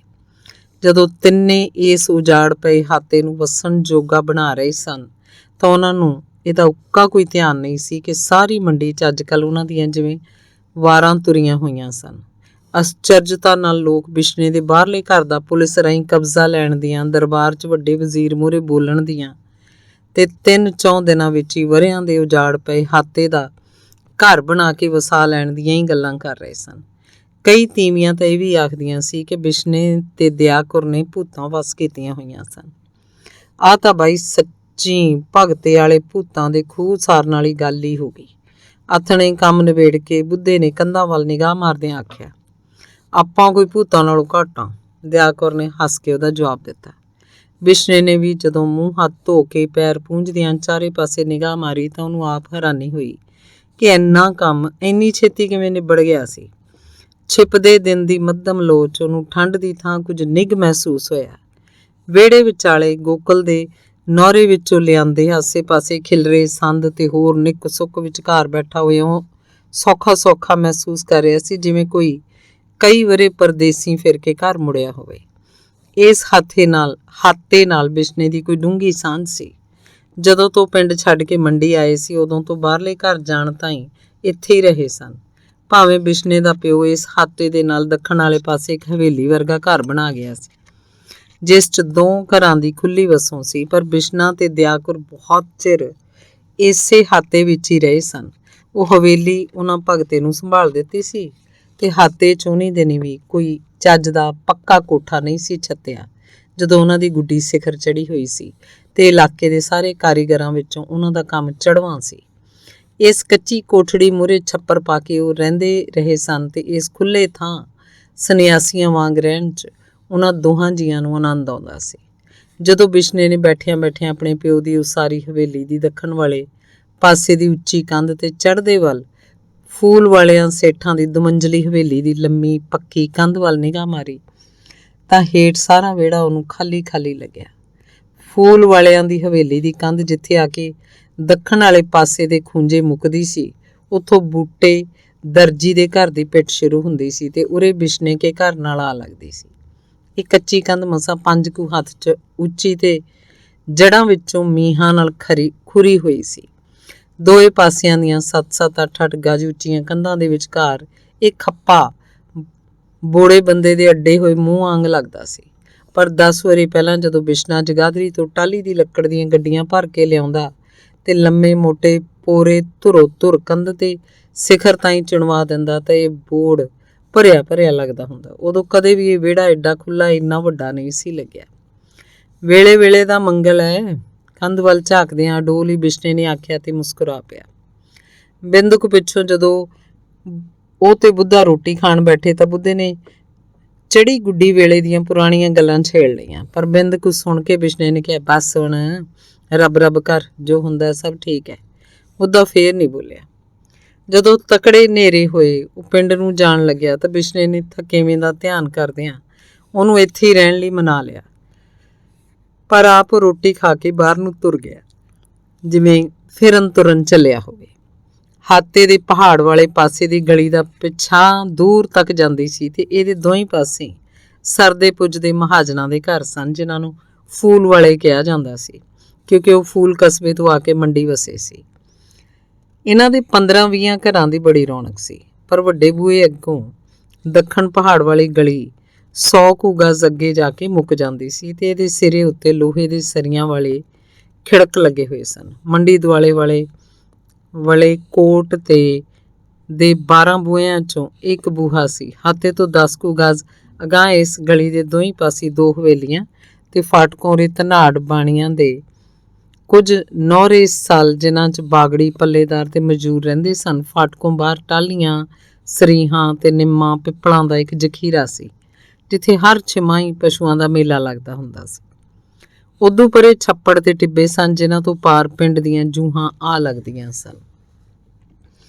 ਬਿਸ਼ਨਾ ਬੂਹਿਓਂ ਨਿਕਲਦਾ ਫਾਟਕ ਵਾਲੇ ਪਾਸੇ ਤੁਰ ਪਿਆ ਤੇ ਫਾਟਕ ਬੰਦ ਵੇਖ ਕੇ ਸੱਜੇ ਪਾਸੇ ਦੇ ਨੌਰਿਆਂ ਵੱਲ ਭੌਂ ਗਿਆ। ਖੁੱਲ੍ਹੇ ਚੁਗਾਨਾਂ ਵਰਗੇ ਨੌਰਿਆਂ ਦੇ ਅੰਦਰ ਹੀ ਨਿਗਾਹ ਮਾਰਦਿਆਂ ਉਹ ਇੱਕ ਦੇ ਅੰਦਰ ਲੰਘ ਗਿਆ ਤੇ ਸਿਰੇ ਵਾਲੇ ਖੂੰਜੇ ਕੋਠੜੀ 'ਚ ਅੱਗ ਮੱਚਦੀ ਵੇਖ ਕੇ ਉਹਦਾ ਚਿੱਤ ਖਿੜ ਗਿਆ। ਬੂਹੇ ਦੇ ਕੋਲ ਜਾ ਕੇ ਚੁੱਪ ਕਰਕੇ ਖੜੋ ਗਿਆ ਤੇ ਕੁਝ ਚਿਰ ਉੱਥੇ ਖੜੋਤਾ ਅੰਦਰ ਝਾਕੀ ਗਿਆ। ਕੋਠੜੀ ਦੇ ਸੱਜੇ ਖੂੰਜੇ ਢੱਠੇ ਜਿਹੇ ਚੁੱਲ੍ਹੇ ਉੱਤੇ ਇੱਕ ਕਾਲੀ ਤੌੜੀ ਧਰੀ ਹੋਈ ਸੀ ਤੇ ਉਹਦੇ ਹੇਠ ਅੱਗ ਲਾਟੀ ਬਲ ਰਹੀ ਸੀ। ਖੱਬੇ ਪਾਸਿਓਂ ਉਰਲੇ ਖੂੰਜੇ ਤਖਤੇ ਉਹਲੇ ਬਾਲਟੀ ਵਿੱਚੋਂ ਗੜਵੀ ਭਰ ਕੇ ਡੋਲਣ ਦੇ ਨਾਲ ਪਾਲੇ ਨਾਲ ਦੰਦ ਕੜਿੱਕਾ ਵੱਜਣ ਤੇ ਬੁਰ-ਬੁਰ ਕਰਨ ਦੀ ਆਵਾਜ਼ ਆਉਂਦੀ ਸੀ। ਇਹਦੇ ਨਾਲ ਹੀ ਪਿੰਡੇ ਉੱਤੇ ਹੱਥ ਫੇਰਨ ਦੀ ਛਪਲ ਤੇ ਰਾਮ ਸੀਤਾ ਰਾਮ ਦਾ ਜਾਪ ਵੀ ਸੁਣਦਾ ਸੀ। ਬਿੰਦੁਕ ਬੂਹਿਓਂ ਬਾਹਰ ਖੜੋਤਾ ਬਿਸ਼ਨਾ ਇਹੀ ਸੁਣਦਾ ਰਿਹਾ ਤੇ ਫਿਰ ਚੁੱਪ ਕਰਕੇ ਅੰਦਰ ਲੰਘ ਗਿਆ। ਹੇਤੀਏ ਦੀ ਇੱਧਰ ਪਿੱਠ ਸੀ। ਬਿਸ਼ਨੇ ਨੇ ਖੇਸ ਉਤਾਂਹ ਬੋਝ ਕੇ ਖੱਬੀ ਬਾਂਹ ਬਾਹਰ ਕੱਢੀ ਤੇ ਬਾਲਟੀ ਵਿੱਚੋਂ ਉਂਗਲ ਡਬੋ ਕੇ ਛੇਤੀ ਦੇਣੇ ਬਾਹਰ ਕੱਢਦਿਆਂ ਬੋਲਿਆ, ਉਹ ਕੁੱਤਿਆ ਕਰਿਆੜਾ, ਨਮੂਨੀਏ ਨਾਲ ਮਰਨ ਦੀ ਸਲਾਹ, ਇਹੋ ਜਿਹੇ ਠੰਡੇ ਪਾਣੀ ਨਾਲ ਨਹਾਈ ਜਾਂਦਾ। ਹੇਤੀਏ ਨੇ ਰਾਮ ਸੀਤਾ ਕਰਦਿਆਂ ਛੇਤੀ ਦੇਣੇ ਉਤਾਂਹ ਵੇਖਿਆ ਤੇ ਬਿਸ਼ਨੇ ਨੂੰ ਖੜੋਤਾ ਵੇਖ ਕੇ ਵਿਰਾਛਾਂ ਖਿਲਾਰ ਕੇ ਬੋਲਿਆ, ਬਿਸ਼ਨ ਸਿੰਘ ਸੈਂਕੇ। ਤੇ ਇੰਨਾ ਕਹਿ ਕੇ ਮੁੜ ਭਰਤ ਦੀ ਭਾਰੀ ਗੜਵੀ ਕਾਲੀ ਬਾਲਟੀ ਚੋਂ ਭਰੀ ਤੇ ਰੋਡੇ ਸਿਰ 'ਚ ਪਾ ਕੇ ਬੁਰ ਕਰਦਿਆਂ ਬੋਲੀ ਗਿਆ, ਕੋਨੀ ਮਰਦੇ ਨਿਊ ਕੋਨੀ ਮਰਾਂ, ਮਾਰੇ ਤੋਂ ਰਾਮ ਕੇ ਹੀ ਮਰਾਂਗੇ, ਰਾਮ ਸੀਤਾ ਰਾਮ, ਕੋਨੀ ਮਰਦੇ, ਬੈਠ ਉੱਠ ਬੈਠ। ਬਿਸ਼ਨਾ ਦੂਰ ਖੜੋ ਕੇ ਮੁਸਕਰਾਉਂਦਾ ਉਹਦੇ ਵੱਲ ਝਾਕਦਾ ਰਿਹਾ। ਹੇਤੀਆ ਇੰਜ ਨਹਾਉਂਦਾ ਉਹਨੂੰ ਤਮਾਸ਼ਾ ਜਿਹਾ ਕਰਦਾ ਲੱਗਦਾ ਸੀ ਤੇ ਉਹਦੇ ਜਰਕ ਦੇ ਖੜ ਸੁੱਕ ਹੱਡ ਖੜਤਾਲਾਂ ਵਾਂਗ ਖੜਕਦੇ ਸਨ। ਤੂੰ ਬੈਠ ਉੱਥੇ ਅੱਗ ਮੂਰੇ, ਗੱਟਾ ਲੈ ਵਾਪੜਿਆ, ਖਾਟ ਪਰ ਰਾਮ। ਹੇਤੀਏ ਨੇ ਉਹਨੂੰ ਅਜੇ ਵੀ ਖੜੋਤਾ ਵੇਖ ਕੇ ਕਾਲੀ ਕਿਹਾ। ਬਿਸ਼ਨਾ ਉਹਦੇ ਵੱਲ ਝਾਕਦਿਆਂ ਮੰਜੇ ਵੱਲ ਤੁਰ ਪਿਆ ਤੇ ਮੰਜੇ ਉੱਤੋਂ ਗੁੜ ਦੀ ਲਿਬੜੀ ਇੱਕ ਪਾਟੀ ਬੋਰੀ ਚੁੱਕ ਕੇ ਚੁੱਲ੍ਹੇ ਮੂਹਰੇ ਸੁੱਟਦਿਆਂ ਪੰਥੀ ਮਾਰ ਕੇ ਬਹਿ ਗਿਆ। ਹੇਤੀਆ ਅਜੇ ਵੀ ਪਾਣੀ ਪਾ ਇਉਂ ਹੱਥ ਮਾਰੀ ਜਾਂਦਾ ਸੀ ਜਿਵੇਂ ਪਿੰਡੇ ਉੱਤੇ ਲੱਗੀ ਹੋਈ ਲੁੱਕ ਲਾਉਂਦਾ ਹੋਵੇ। ਪਰ ਬਿਸ਼ਨਾ ਉਹਦਾ ਧਿਆਨ ਛੱਡ ਕੇ ਕੋਠੜੀ ਨੂੰ ਇਉਂ ਵੇਖਣ ਲੱਗ ਪਿਆ ਜਿਵੇਂ ਇੱਥੇ ਪਹਿਲੀ ਵਾਰ ਆਇਆ ਹੋਵੇ, ਤੇ ਆਇਆ ਵੀ ਸ਼ਾਇਦ ਪਹਿਲੀ ਵਾਰ ਹੀ ਸੀ। ਉਹਨੂੰ ਯਾਦ ਨਹੀਂ ਸੀ ਉਹ ਪਿਛਲੀ ਵਾਰੀ ਹੇਤੀਏ ਕੋਲ ਕਦੋਂ ਆਇਆ ਸੀ। ਉਦੋਂ ਹੇਤੀਆ ਕਿਸੇ ਹੋਰ ਨੌਰੇ 'ਚ ਰਹਿੰਦਾ ਸੀ। ਬਿਸ਼ਨੇ ਕਿਆਂ ਦੇ ਬਾਹਰਲੇ ਘਰ ਜਾਣ ਤੋਂ ਪਹਿਲਾਂ ਹੇਤੀਆ ਲੰਘਦਾ ਟੱਪਦਾ ਰੋਜ਼ 1-2 ਵਾਰੀ ਬਿਸ਼ਨੇ ਕੋਲ ਹੋ ਕੇ ਜਾਂਦਾ। ਪਰ ਜਦੋਂ ਤੋਂ ਬਾਹਰਲੇ ਘਰ ਚਲੇ ਗਏ ਸੀ ਉਦੋਂ ਤੋਂ ਨਵੀਂ ਬਸਤੀ ਵਾਲੇ ਪਾਸੇ ਬਹੁਤਾ ਵਾਹ ਨਾ ਪੈਣ ਕਰਕੇ ਕਦੇ ਕਦਾਈ ਮਿਲਦਾ ਸੀ। ਬਹੁਤਾ ਕੰਮ ਉਹਦਾ ਕੱਚੇ ਆੜ੍ਹਤੀਆਂ ਨਾਲ ਸੀ ਤੇ ਉਹਨਾਂ ਦੀਆਂ ਹੱਟੀਆਂ ਵਧੇਰੇ ਇੱਧਰ ਹੀ ਸਨ। ਇਹ ਕੋਠੜੀ ਭਾਵੇਂ ਬਿਸ਼ਨੇ ਨੂੰ ਓਪਰੀ ਲੱਗੀ ਸੀ ਪਰ ਸਮਾਨ ਸਾਰਾ ਇੰਜ ਲੱਗਦਾ ਸੀ ਜਿਵੇਂ ਚੰਗੀ ਤਰ੍ਹਾਂ ਜਾਣਿਆ ਪਛਾਣਿਆ ਹੋਵੇ। ਉਰਲੇ ਖੂੰਜੇ ਉਹ ਚੌਖੜੇ ਦੀ ਮੰਜੀ ਪਈ ਸੀ ਜਿਹਦੇ 2 ਪਾਵੇ ਅੰਦਰ ਨੂੰ ਤੇ ਇੱਕ ਬਾਹਰ ਨੂੰ ਨਿਕਲਿਆ ਹੋਇਆ ਸੀ। ਦੌਣ ਥਾਂ ਤੋਂ ਗੰਢੀ ਹੋਈ ਤੇ ਵਿਚਾਲਿਓਂ ਪਈ ਝੋਲ ਦੀਆਂ ਟੁੱਟੀਆਂ ਸੁੱਭੀਆਂ ਬੋੜ ਦੀ ਦਾੜੀ ਵਾਂਗ ਲਮਕਦੀਆਂ ਸੀ। ਸਿਰਹਾਣੇ ਉਹ ਘਸੀ ਦਰੀ ਘੁੱਗੀਆਂ ਵਾਲੀ ਉੱਡੇ ਰੰਗ ਵਾਲੀ ਰਜਾਈ ਪਈ ਸੀ। ਮੰਜੀ ਤੋਂ ਉੱਤੇ ਉਹ ਫੱਟੀ ਸੀ ਜਿਸ ਉੱਤੇ ਮਿੱਟੀ ਦੇ ਤੇਲ ਦਾ ਦੀਵਾ ਤੇ ਕਿੰਨਾ ਸਾਰਾ ਨਿੱਕ ਸੁੱਕ ਹੋਰ ਡੱਬੇ ਸ਼ੀਸ਼ੀਆਂ ਲੀਰਾਂ ਦੀਆਂ ਪੋਟਲੀਆਂ ਪੁੜੀਆਂ ਤੇ ਵਹੀ ਖਾਤਾ ਪਿਆ ਸੀ। ਸਾਹਮਣੀ ਕੰਧ ਨਾਲ ਆਪੇ ਘੜ ਕੇ ਘਰੂ ਕਿੱਲੀਆਂ ਗੱਡੀਆਂ ਹੋਈਆਂ ਸਨ ਤੇ ਉਹਨਾਂ ਉੱਤੇ ਨਿਰਾ ਕੂੜ ਕਬਾੜ ਟੰਗਿਆ ਹੋਇਆ ਸੀ। ਸੇਬੇ ਬੋਰੀਆਂ ਪਾਟੇ ਲੀੜੇ ਤੇ ਗਲ ਨੂੰ ਰੱਸੀਆਂ ਬੱਧੀਆਂ ਵਾਲੀਆਂ ਬੋਤਲਾਂ ਜਿਨ੍ਹਾਂ ਵਿੱਚ ਪਤਾ ਨਹੀਂ ਕੀ ਸੁਆਹ ਖੇਓ ਪਾਈ ਰੱਖਦਾ ਸੀ। ਪਰ ਸਿਰੇ ਉੱਤੇ ਇੱਕ ਚੰਮਦੀ ਵੱਡੇ ਗੜਵੇ ਜਿੱਡੀ ਤੇਲ ਪੀਣਿਆਂ ਦੀ ਕੁੱਪੀ ਵਰਗੀ ਕੋਈ ਚੀਜ਼ ਟੰਗੀ ਵੇਖ ਕੇ ਬਿਸ਼ਨੇ ਨੂੰ ਹੈਰਾਨੀ ਹੋਈ। ਇਹ ਬਹੁਤ ਉੱਚੀ ਕਰਕੇ ਛੱਤ ਤੋਂ ਹੱਥ ਹੇਠਾਂ ਗਲ ਨੂੰ ਸਣ ਦੀ ਮੋਟੀ ਰੱਸੀ ਬੰਨ੍ਹ ਕੇ ਟੰਗੀ ਹੋਈ ਸੀ। ਹੇਤੀਆ ਜਦੋਂ ਕਾਲਾ ਸਾਹ ਲੈਂਦਾ, ਠੰਡ ਨਾਲ ਕੰਬਦਾ ਤੇ ਸੀਤਾ ਰਾਮ ਕਰਦਾ ਮਲਮਲ ਦੀ ਗਿੱਲੀ ਧੋਤੀ ਨਾਲ ਹੀ ਪਿੰਡਾ ਪੂੰਝ ਕੇ ਕੱਪੜੇ ਪਾ ਰਿਹਾ ਸੀ ਤਾਂ ਬਿਸ਼ਨੇ ਨੇ ਕੁੱਪੀ ਵੱਲ ਵਹਿੰਦਿਆਂ ਪੁੱਛਿਆ, ਹੇਤੀਆ, ਉਹ ਸਾਹਮਣੇ ਛੱਤ ਕੋਲ ਕੀ ਟੰਗਿਆ? ਕਠੇ। ਹੇਤੀਏ ਨੇ ਦੋਵਾਂ ਹੱਥਾਂ ਨਾਲ ਸਿਰ ਤੇ ਪਾਣੀ ਸੁਕਾਉਣ ਲਈ ਹਥੇਲੀਆਂ ਨਾਲ ਟੋਟਣੀ ਰਗੜਦਿਆਂ ਬਿਸ਼ਨੇ ਵੱਲ ਤੱਕਿਆ ਤੇ ਫਿਰ ਉਹ ਉਸ ਕੁੱਪੀ ਵੱਲ ਝਾਕ ਕੇ ਬੋਲਿਆ, ਵਾਹ, ਉਹ ਵੀ ਹੈ ਬਤਾਂਦਾਂ ਤੰਨੇ ਇੱਥੇ ਆ ਕੇ। ਧੋਤੀ ਨਿਚੋੜ ਕੇ ਉਹਨੇ ਰੱਸੀ ਦੇ ਟੰਗਣੇ ਤੇ ਪਾਤੀ ਤੇ ਰੂੰ ਵਾਲੀ ਫਤੂਈ ਤੇ ਮੈਲੇ ਲੱਠੇ ਦੀ ਧੋਤੀ ਬੰਨ੍ਹ ਕੇ ਫੁਰ ਕਰਦਾ ਪੈਰਾਂ 'ਚ ਖੜਾਵਾਂ ਪਾਈ ਚੁੱਲ੍ਹੇ ਦੇ ਵੱਟੇ ਨਾਲ ਆ ਬੈਠਾ। ਆਹਾ ਕਰਕੇ ਹੱਥ ਸੇਕ ਮੂੰਹ ਸਿਰ ਤੇ ਬਾਹਾਂ ਉੱਤੇ ਮਾਲਿਸ਼ ਜੀ ਕਰਦਿਆਂ ਸਾਰੇ ਅੰਗਾਂ ਨੂੰ ਨਿੱਘਾ ਕਰਦਾ ਕਿੰਨਾ ਚਿਰ ਕੰਬੀ ਗਿਆ। ਬਿਸ਼ਨਾ ਉਹਦੇ ਇਸ ਤਮਾਸ਼ੇ ਨੂੰ ਚੁੱਪ ਕਰਕੇ ਵੇਖੀ ਗਿਆ। ਹੋਰ ਬਤਾ ਬਿਸ਼ਨਾ, ਕੀ ਹਾਲ ਚਾਲ ਸੈਂ? ਹੇਤੀਏ ਨੇ ਅੱਗ ਦਾ ਨਿੱਘ ਮਹਿਸੂਸ ਕਰਦਿਆਂ ਚੁੱਲ੍ਹੇ ਦੇ ਵੱਟੇ ਨਾਲ ਪਈ ਇੱਕ ਤੱਪੜੀ ਉੱਤੇ ਸੂਤ ਹੋ ਕੇ ਬਹਿੰਦਿਆਂ ਕਿਹਾ ਤੇ ਉਹਦੇ ਪੱਲੇ ਚਿੱਬੜ ਵਰਗਾ ਚਿਹਰਾ ਖਿੜ ਗਿਆ। ਚੁੰਨੀਆਂ ਅੱਖਾਂ ਦੀਆਂ ਗੰਨੀਆਂ ਅੱਗ ਦੇ ਸੇਕ ਤੇ ਲਾਲੀ ਨਾਲ ਸੂਈਆਂ ਹੋ ਗਈਆਂ। ਬਿਸ਼ਨਾ ਉਹਦੀ ਗੱਲ ਵੱਲੋਂ ਬੇਧਿਆਨ ਉਹਦੇ ਉਪਲੇ ਕੌਡੇ ਵਰਗੇ ਵੱਡੇ ਸਾਰੇ ਨੱਕ ਤੇ ਗੱਲਾਂ ਦੇ ਡੂੰਘੇ ਟੋਇਆਂ 'ਚ ਪੈਂਦੀਆਂ ਝੁਰੜੀਆਂ ਵੱਲ ਵੇਂਦਾ ਰਿਹਾ। ਔਰ ਅੱਛਾਂ ਖਿਲਰੀਆਂ ਹੋਣ ਕਰਕੇ ਉਹਦੇ ਮੋਟੇ ਬੁੱਲ ਹੁਣ ਏਡੇ ਭੈੜੇ ਨਹੀਂ ਸੀ ਲੱਗਦੇ। ਮੱਥੇ ਦੇ ਵੱਟ ਵੀ ਅੱਗ ਦੇ ਚਾਨਣੇ ਚੰਗੇ ਲੱਗਦੇ ਸੀ। ਤੈਂ ਬੋਲਦਾ ਕੌਣ ਨਹੀਂ ਬਿਸ਼ਨਾ? ਹੇਤੀਏ ਨੇ ਉਹਨੂੰ ਚੁੱਪ ਵੇਖ ਕੇ ਬਿੰਦਕ ਪਿੱਛੋਂ ਕਿਹਾ ਤੇ ਫਤੂਈ ਦੇ ਗਲਮੇ 'ਚੋਂ ਜਨੇਊ ਖਿੱਚ ਕੇ ਕੰਨ ਉੱਤੇ ਵਲੇਟੇ ਦੇਣ ਲੱਗ ਪਿਆ। ਫਿਰ ਲੰਮੇ ਬੋਦੇ ਦੀ ਗੰਢ ਟੋਈ ਤੇ ਤਸੱਲੀ ਨਾਲ ਬਹਿ ਕੇ ਬਿਸ਼ਨੇ ਦਾ ਜਵਾਬ ਉਡੀਕਣ ਲੱਗ ਪਿਆ। ਪਰ ਬਿਸ਼ਨਾ ਬਿੰਦਕ ਹੋਰ ਉਵੇਂ ਮੁਸਕਰਾਉਂਦੇ ਹੇਤੀਏ ਵੱਲ ਝਾਕਦਾ ਰਿਹਾ ਤੇ ਫਿਰ ਬੋਲਿਆ, ਅੱਜ ਤਾਂ ਹੇਤ ਰਾਮਾ ਤੇਰੇ ਤੇ ਬਲਾ ਰੂਪ ਚੜਿਆ ਲੱਗਦਾ। ਹਾਂ ਹਾਂ, ਇਹ ਬਾਤ ਤੰਨੇ ਖੂਬ ਕਹੀ। ਹੇਤੀ ਆਪਣੇ ਅੱਧ ਟੁੱਟੇ ਦੰਦਾਂ ਨੂੰ ਬਾਹਰ ਕੱਢਦਿਆਂ ਹੱਸਿਆ। ਇਬ ਤੋਂ ਮੈਂ ਜੂਸਫ ਬਣ ਗਿਆ ਸੋਨਾ। ਵਾਹ ਕੇ ਕਹੇ ਜੁਲਖਾਨ ਨੇ ਬਿਆਨ ਜਾਊਂਗਾ ਨਾ ਅਕਲੇਲਾ ਨੇ। ਬਿਸ਼ਨੇ ਨੂੰ ਹੇਤੀਆ ਇੰਜ ਹੱਸਦਾ ਬੜਾ ਹਾਸੋਹੀਣਾ ਲੱਗਿਆ ਤੇ ਉਹਦੀ ਵੀ ਹਾਸੀ ਨਿਕਲ ਗਈ। ਤੌੜੀ ਵਿੱਚੋਂ ਖਦ ਦੀ ਆਵਾਜ਼ ਆਉਣ ਲੱਗ ਪਈ ਤੇ ਗਾੜੀ ਭਾਫ ਦਾ ਚਿੱਟਾ ਵਰੋਲਾ ਜਿਹਾ ਉਤਾਂਹ ਨੂੰ ਚੜ੍ਹਦਾ ਦਿਸਿਆ। ਹੇਤੀਏ ਨੇ ਛੇਤੀ ਦੇਣੇ ਲੱਕੜ ਦੀ ਡੋਈ ਤੌੜੀ 'ਚ ਫੇਰੀ ਤੇ ਚੁੱਲ੍ਹੇ 'ਚ ਲਾਈ ਮੋਟੀ ਲੱਕੜ ਬਾਹਰ ਖਿੱਚ ਦਿੱਤੀ। ਇਹ ਤਸ਼ਮਈ ਬਣਾਈ ਹੈ ਹੇਤੀਆ? ਹੇਤੀਆ? ਬਿਸ਼ਨੇ ਨੇ ਤੌੜੀ ਵੱਲ ਝਾਕ ਕੇ ਪੁੱਛਿਆ। ਮਾਰੀ ਦੇਸੀ ਤਸ਼ਮਈ, ਰਾਬੜੀ ਸਹਿ ਰਾਬੜੀ। ਕੈ ਦਿਨਾਂ ਦੀ ਬਹੀ ਲੱਸੀ ਪਈ ਸੀ ਨਾ? ਬਾਸੀ ਕੌਣ ਨਹੀਂ, ਅੱਜ ਤੜਕੇ ਲਿਆਇਆ ਥਾ ਛਿਬਲੂ ਕੇ ਘਰ ਤੈਂ। ਹਲਾ ਫਿਰ ਤਾਂ ਇਹ ਅੱਜ ਸਵਾਦ ਨਹੀਂ ਬਣਨੀ। ਜਿੰਨਾ ਚਿਰ ਲਾਹਣ ਵਰਗੀ ਉੱਠੀ ਲੱਸੀ ਨਾ ਹੋਵੇ ਉਹਨਾਂ 'ਚ ਕਾਹਦੀ ਰਾਬੜੀ ਹੈ? ਬਿਸ਼ਨੇ ਦਾ ਮਖੌਲ ਸੁਣ ਕੇ ਹੇਤੀਆ ਮੁੜ ਹੱਸਿਆ। ਫਿਰ ਬਿਸ਼ਨੇ ਨੇ ਗੱਲ ਹੋਰ ਪਾਸੇ ਪਾ ਲਿਆ। ਸੱਚ ਹੇਤੀਆ ਤੂੰ ਉਹ ਨਾ ਦੱਸਿਆ ਨਾ ਵੀ ਗੜਵਾ ਜਿਹਾ ਕੀ ਟੰਗੀ ਬੈਠਾ? ਚੰਮ ਦੀ ਕੁੱਪੀ ਵੱਲ ਸੈਨਤ ਕਰਕੇ ਉਹਨੇ ਗੰਭੀਰਤਾ ਨਾਲ ਕਿਹਾ। ਬਤਾਊਂ ਸੂ, ਇਹ ਵੀ ਬਤਾਊਂ। ਰਾਬੜੀ ਵਾਲੀ ਤੌੜੀ 'ਚ ਡੋਈ ਮਾਰਦਿਆਂ ਉਹ ਬੋਲਿਆ ਤੇ ਤੌੜੀ ਪਾਸੇ ਧਰ ਕੇ ਨਿਸ਼ਚਿੰਤ ਜਿਹਾ ਹੋ ਕੇ ਬਹਿੰਦਿਆਂ ਗੰਭੀਰ ਆਵਾਜ਼ 'ਚ ਬੋਲਿਆ, ਵਾਹ ਬਿਸ਼ਨ ਸਿੰਘ, ਤੇਰੀ ਦਇਆ ਤੈਂ ਇੱਕ ਬੂਟੀ ਸੈ, ਬਸ ਸਮਝ ਲੈ ਰਸਾਇਣ ਸੈ ਸੰਜੀਵਨੀ। ਸੰਜੀਵਨੀ ਸ਼ਬਦ ਸੁਣ ਕੇ ਬਿਸ਼ਨਾ ਮੂੰਹ ਵਿੱਚ ਹੀ ਹੱਸਿਆ ਤੇ ਉਹਨੂੰ ਇਉਂ ਲੱਗਿਆ ਜਿਵੇਂ ਹੇਤੀਆ ਹੁਣ ਆਪਣੀ ਪੰਜਾਬੀ ਰਲੀ ਬਾਗੜੀ ਬੋਲੀ ਦੀ ਥਾਂ ਪਸ਼ਤੋ ਬੋਲ ਰਿਹਾ ਹੋਵੇ। ਹੇਤੀਏ ਦਾ ਉਚਾਰਨ ਵੀ ਬਦਲ ਗਿਆ ਲੱਗਦਾ ਸੀ। ਅੱਗੇ ਵੀ ਉਹਨੂੰ ਪਤਾ ਸੀ ਕਿ ਜਦੋਂ ਹੇਤੀਆ ਕੋਈ ਅਜਿਹੀ ਗੱਲ ਕਰਨ ਲੱਗਦਾ ਤਾਂ ਉਹਦੀ ਬੋਲੀ ਜਿਹੜੀ ਉਂਝ ਬਿਸ਼ਨਾ ਬੜੀ ਆਸਾਨੀ ਨਾਲ ਸਮਝ ਲੈਂਦਾ ਸੀ, ਉਹਨੂੰ ਬਹੁਤ ਹੀ ਉੱਪਰੀ ਲੱਗਣ ਲੱਗ ਪੈਂਦੀ। ਯੋ ਬਿਸ਼ਨ ਸਿੰਘ ਰਸਾਇਣਸ ਹੈ, ਹੇਤੀਏ ਨੇ ਹੌਲੀ ਦੇਣੇ ਜਿਵੇਂ ਦੱਬਵੀਂ ਆਵਾਜ਼ 'ਚ ਕੋਈ ਡੂੰਘਾ ਭੇਤ ਉਹਨੂੰ ਦੱਸਿਆ ਤੇ ਮੋਟੀ ਲੱਕੜ ਦੇ ਦਗਦੇ ਕੋਲਿਆਂ ਦੇ ਸੇਕ ਨਾਲ ਉਹਦਾ ਚਿਹਰਾ ਲਾਲ ਸੂਹਾ ਹੋ ਗਿਆ ਜਾਪਿਆ। ਪਿਛਲੇ ਬਰਸ ਆਪਣੇ ਸੇਰਿਆਂ ਵਾਲੀ ਤਲਾ ਕੇ ਉੱਪਰ ਇੱਕ ਰਮਤੇ ਸਾਧੂ ਆਏ ਥੇ, ਤਨੇ ਬੇਰਾ ਹੋਣਾ। ਹੇਤੀਏ ਨੇ ਪੈਰਾਂ ਭਾਰ ਬਹਿ ਕੇ ਗੋਡਿਆਂ ਉੱਤੋਂ ਬਾਹਾਂ ਦੀ ਕੰਘੀ ਪਾਉਂਦਿਆਂ ਤੇ ਬਿਸ਼ਨੇ ਵੱਲ ਰਤਾ ਉੱਲਰਦਿਆਂ ਆਵਾਜ਼ ਹੋਰ ਗੰਭੀਰ ਬਣਾ ਕੇ ਇੰਜ ਬੋਲਣਾ ਸ਼ੁਰੂ ਕੀਤਾ ਜਿਵੇਂ ਕੋਈ ਅਜਿਹੀ ਗੁੱਝੀ ਗੱਲ ਦੱਸਣ ਲੱਗਿਆ ਹੋਵੇ ਜਿਹਦਾ ਸਾਰੀ ਦੁਨੀਆ 'ਚ ਸਿਰਫ ਉਸੇ ਨੂੰ ਪਤਾ ਸੀ। वाह साधु बड़ा पहुंचेवड़ा था। मने 10-20 दिन महीना 2 महीना ਉਹਦੀ खूब सेवा करी। जिस दिन वह जान लग्या तो मनु कहन लग्या, सेठ आज रात मेरी कुटिया में सोइयो।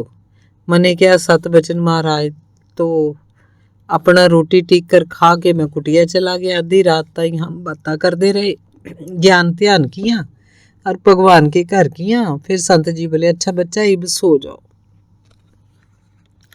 ਇੱਥੇ ਇੱਕਦਮ ਚੁੱਪ ਹੋ ਕੇ ਹੇਤੀਏ ਨੇ ਕੋਠੜੀ ਦੇ ਖੁੱਲ੍ਹੇ ਬੂਹੇ ਵੱਲ ਸ਼ੱਕੀ ਨਜ਼ਰਾਂ ਨਾਲ ਤਾੜਿਆ ਤੇ ਮੈਂ ਹੁਣੇ ਆਉਣਾ ਕਹਿ ਕੇ ਉੱਠਿਆ ਤੇ ਕੋਠੜੀਓਂ ਬਾਹਰ ਨਿਕਲ ਗਿਆ।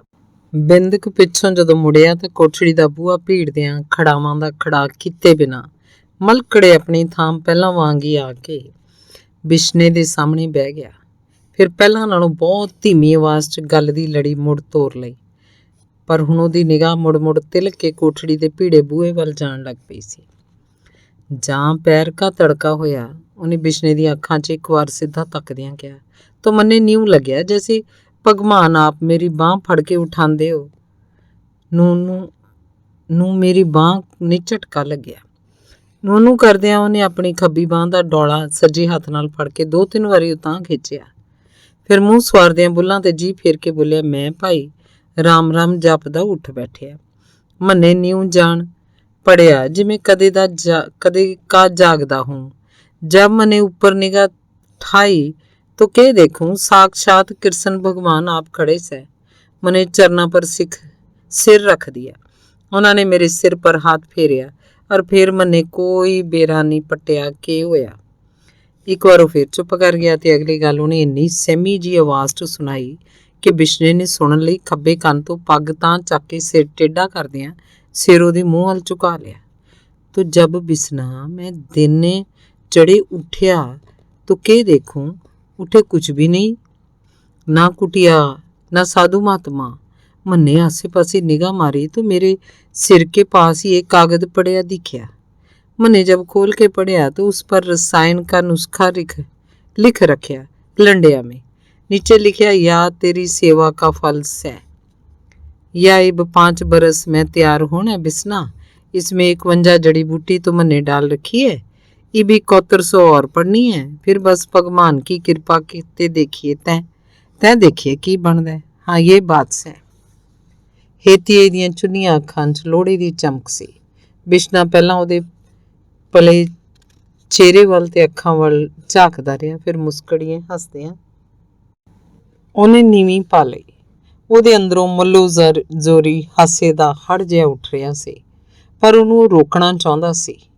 ਹੇਤੀਏ ਦੀਆਂ ਚੁੰਨੀਆਂ ਅੱਖਾਂ ਦੀ ਅਜਿਹੀ ਅਜੀਬ ਚਮਕ ਜਿਵੇਂ ਉਹਨੂੰ ਏਡੀ ਚੰਗੀ ਲੱਗੀ ਕਿ ਉਹ ਉਹਨੂੰ ਗੁਆਚਣ ਨਹੀਂ ਸੀ ਦੇਣਾ ਚਾਹੁੰਦਾ।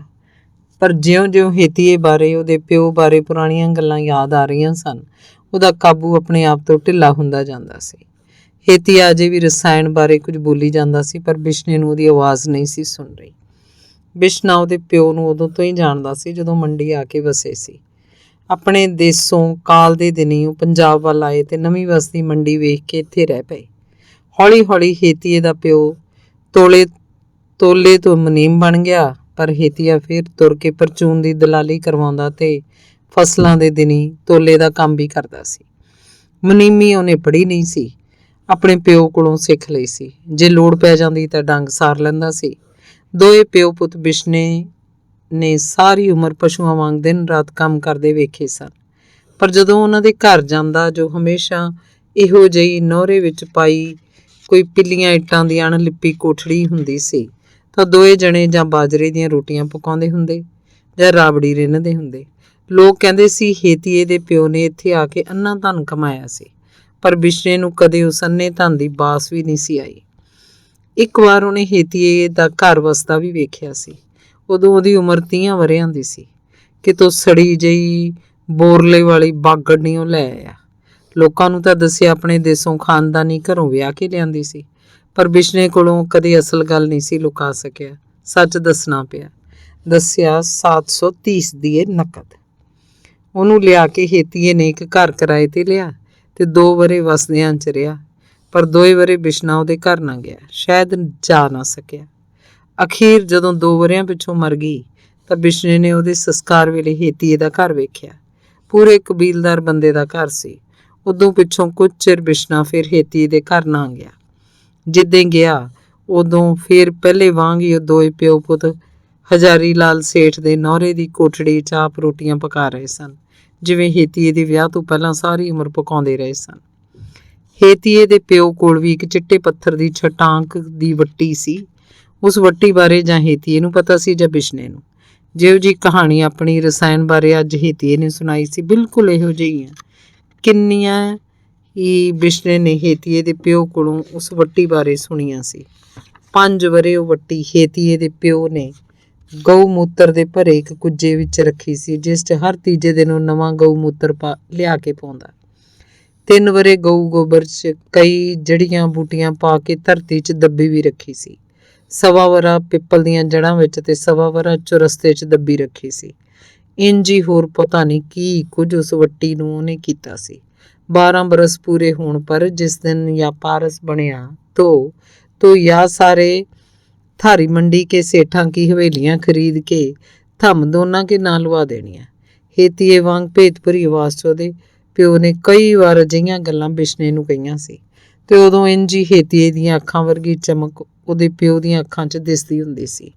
ਪਰ 20 ਵਰ੍ਹੇ ਬੀਤਣ ਮਗਰੋਂ ਵੀ ਉਹਦੇ 12 ਬਰਸ ਪੂਰੇ ਨਾ ਹੋਏ ਤੇ ਇਹਨਾਂ ਦੇ ਪੂਰੇ ਹੋਣੋਂ ਪਹਿਲਾਂ ਹੀ ਉਹ ਮਰ ਗਿਆ। ਪਿੱਛੋਂ ਹੇਤੀਏ ਤੋਂ ਕਈ ਵਾਰ ਹਾਸੇ 'ਚ ਉਸ ਪਾਰਸ ਬਾਰੇ ਬਿਸ਼ਨਾ ਜਦੋਂ ਪੁੱਛਦਾ ਤਾਂ ਹੇਤੀਆ ਗੱਲ ਟਾਲ ਜਾਂਦਾ। ਹੇਤੀਆ, ਬਿਸ਼ਨੇ ਨੇ ਆਪਣੀ ਹਾਸੀ ਰੋਕਦਿਆਂ ਮੁਸਕਰਾ ਕੇ ਕਿਹਾ, ਜੇ ਤੈਨੂੰ ਲੱਖ ਰੁਪਈਆ ਥਿਆ ਜੇ ਤੂੰ ਕੀ ਕਰੇ? ਹੇਤੀਆ ਤਾੜ ਗਿਆ ਕਿ ਬਿਸ਼ਨਾ ਉਹਦੀਆਂ ਗੱਲਾਂ ਹਾਸੇ 'ਚ ਪਾਉਣਾ ਚਾਹੁੰਦਾ ਸੀ।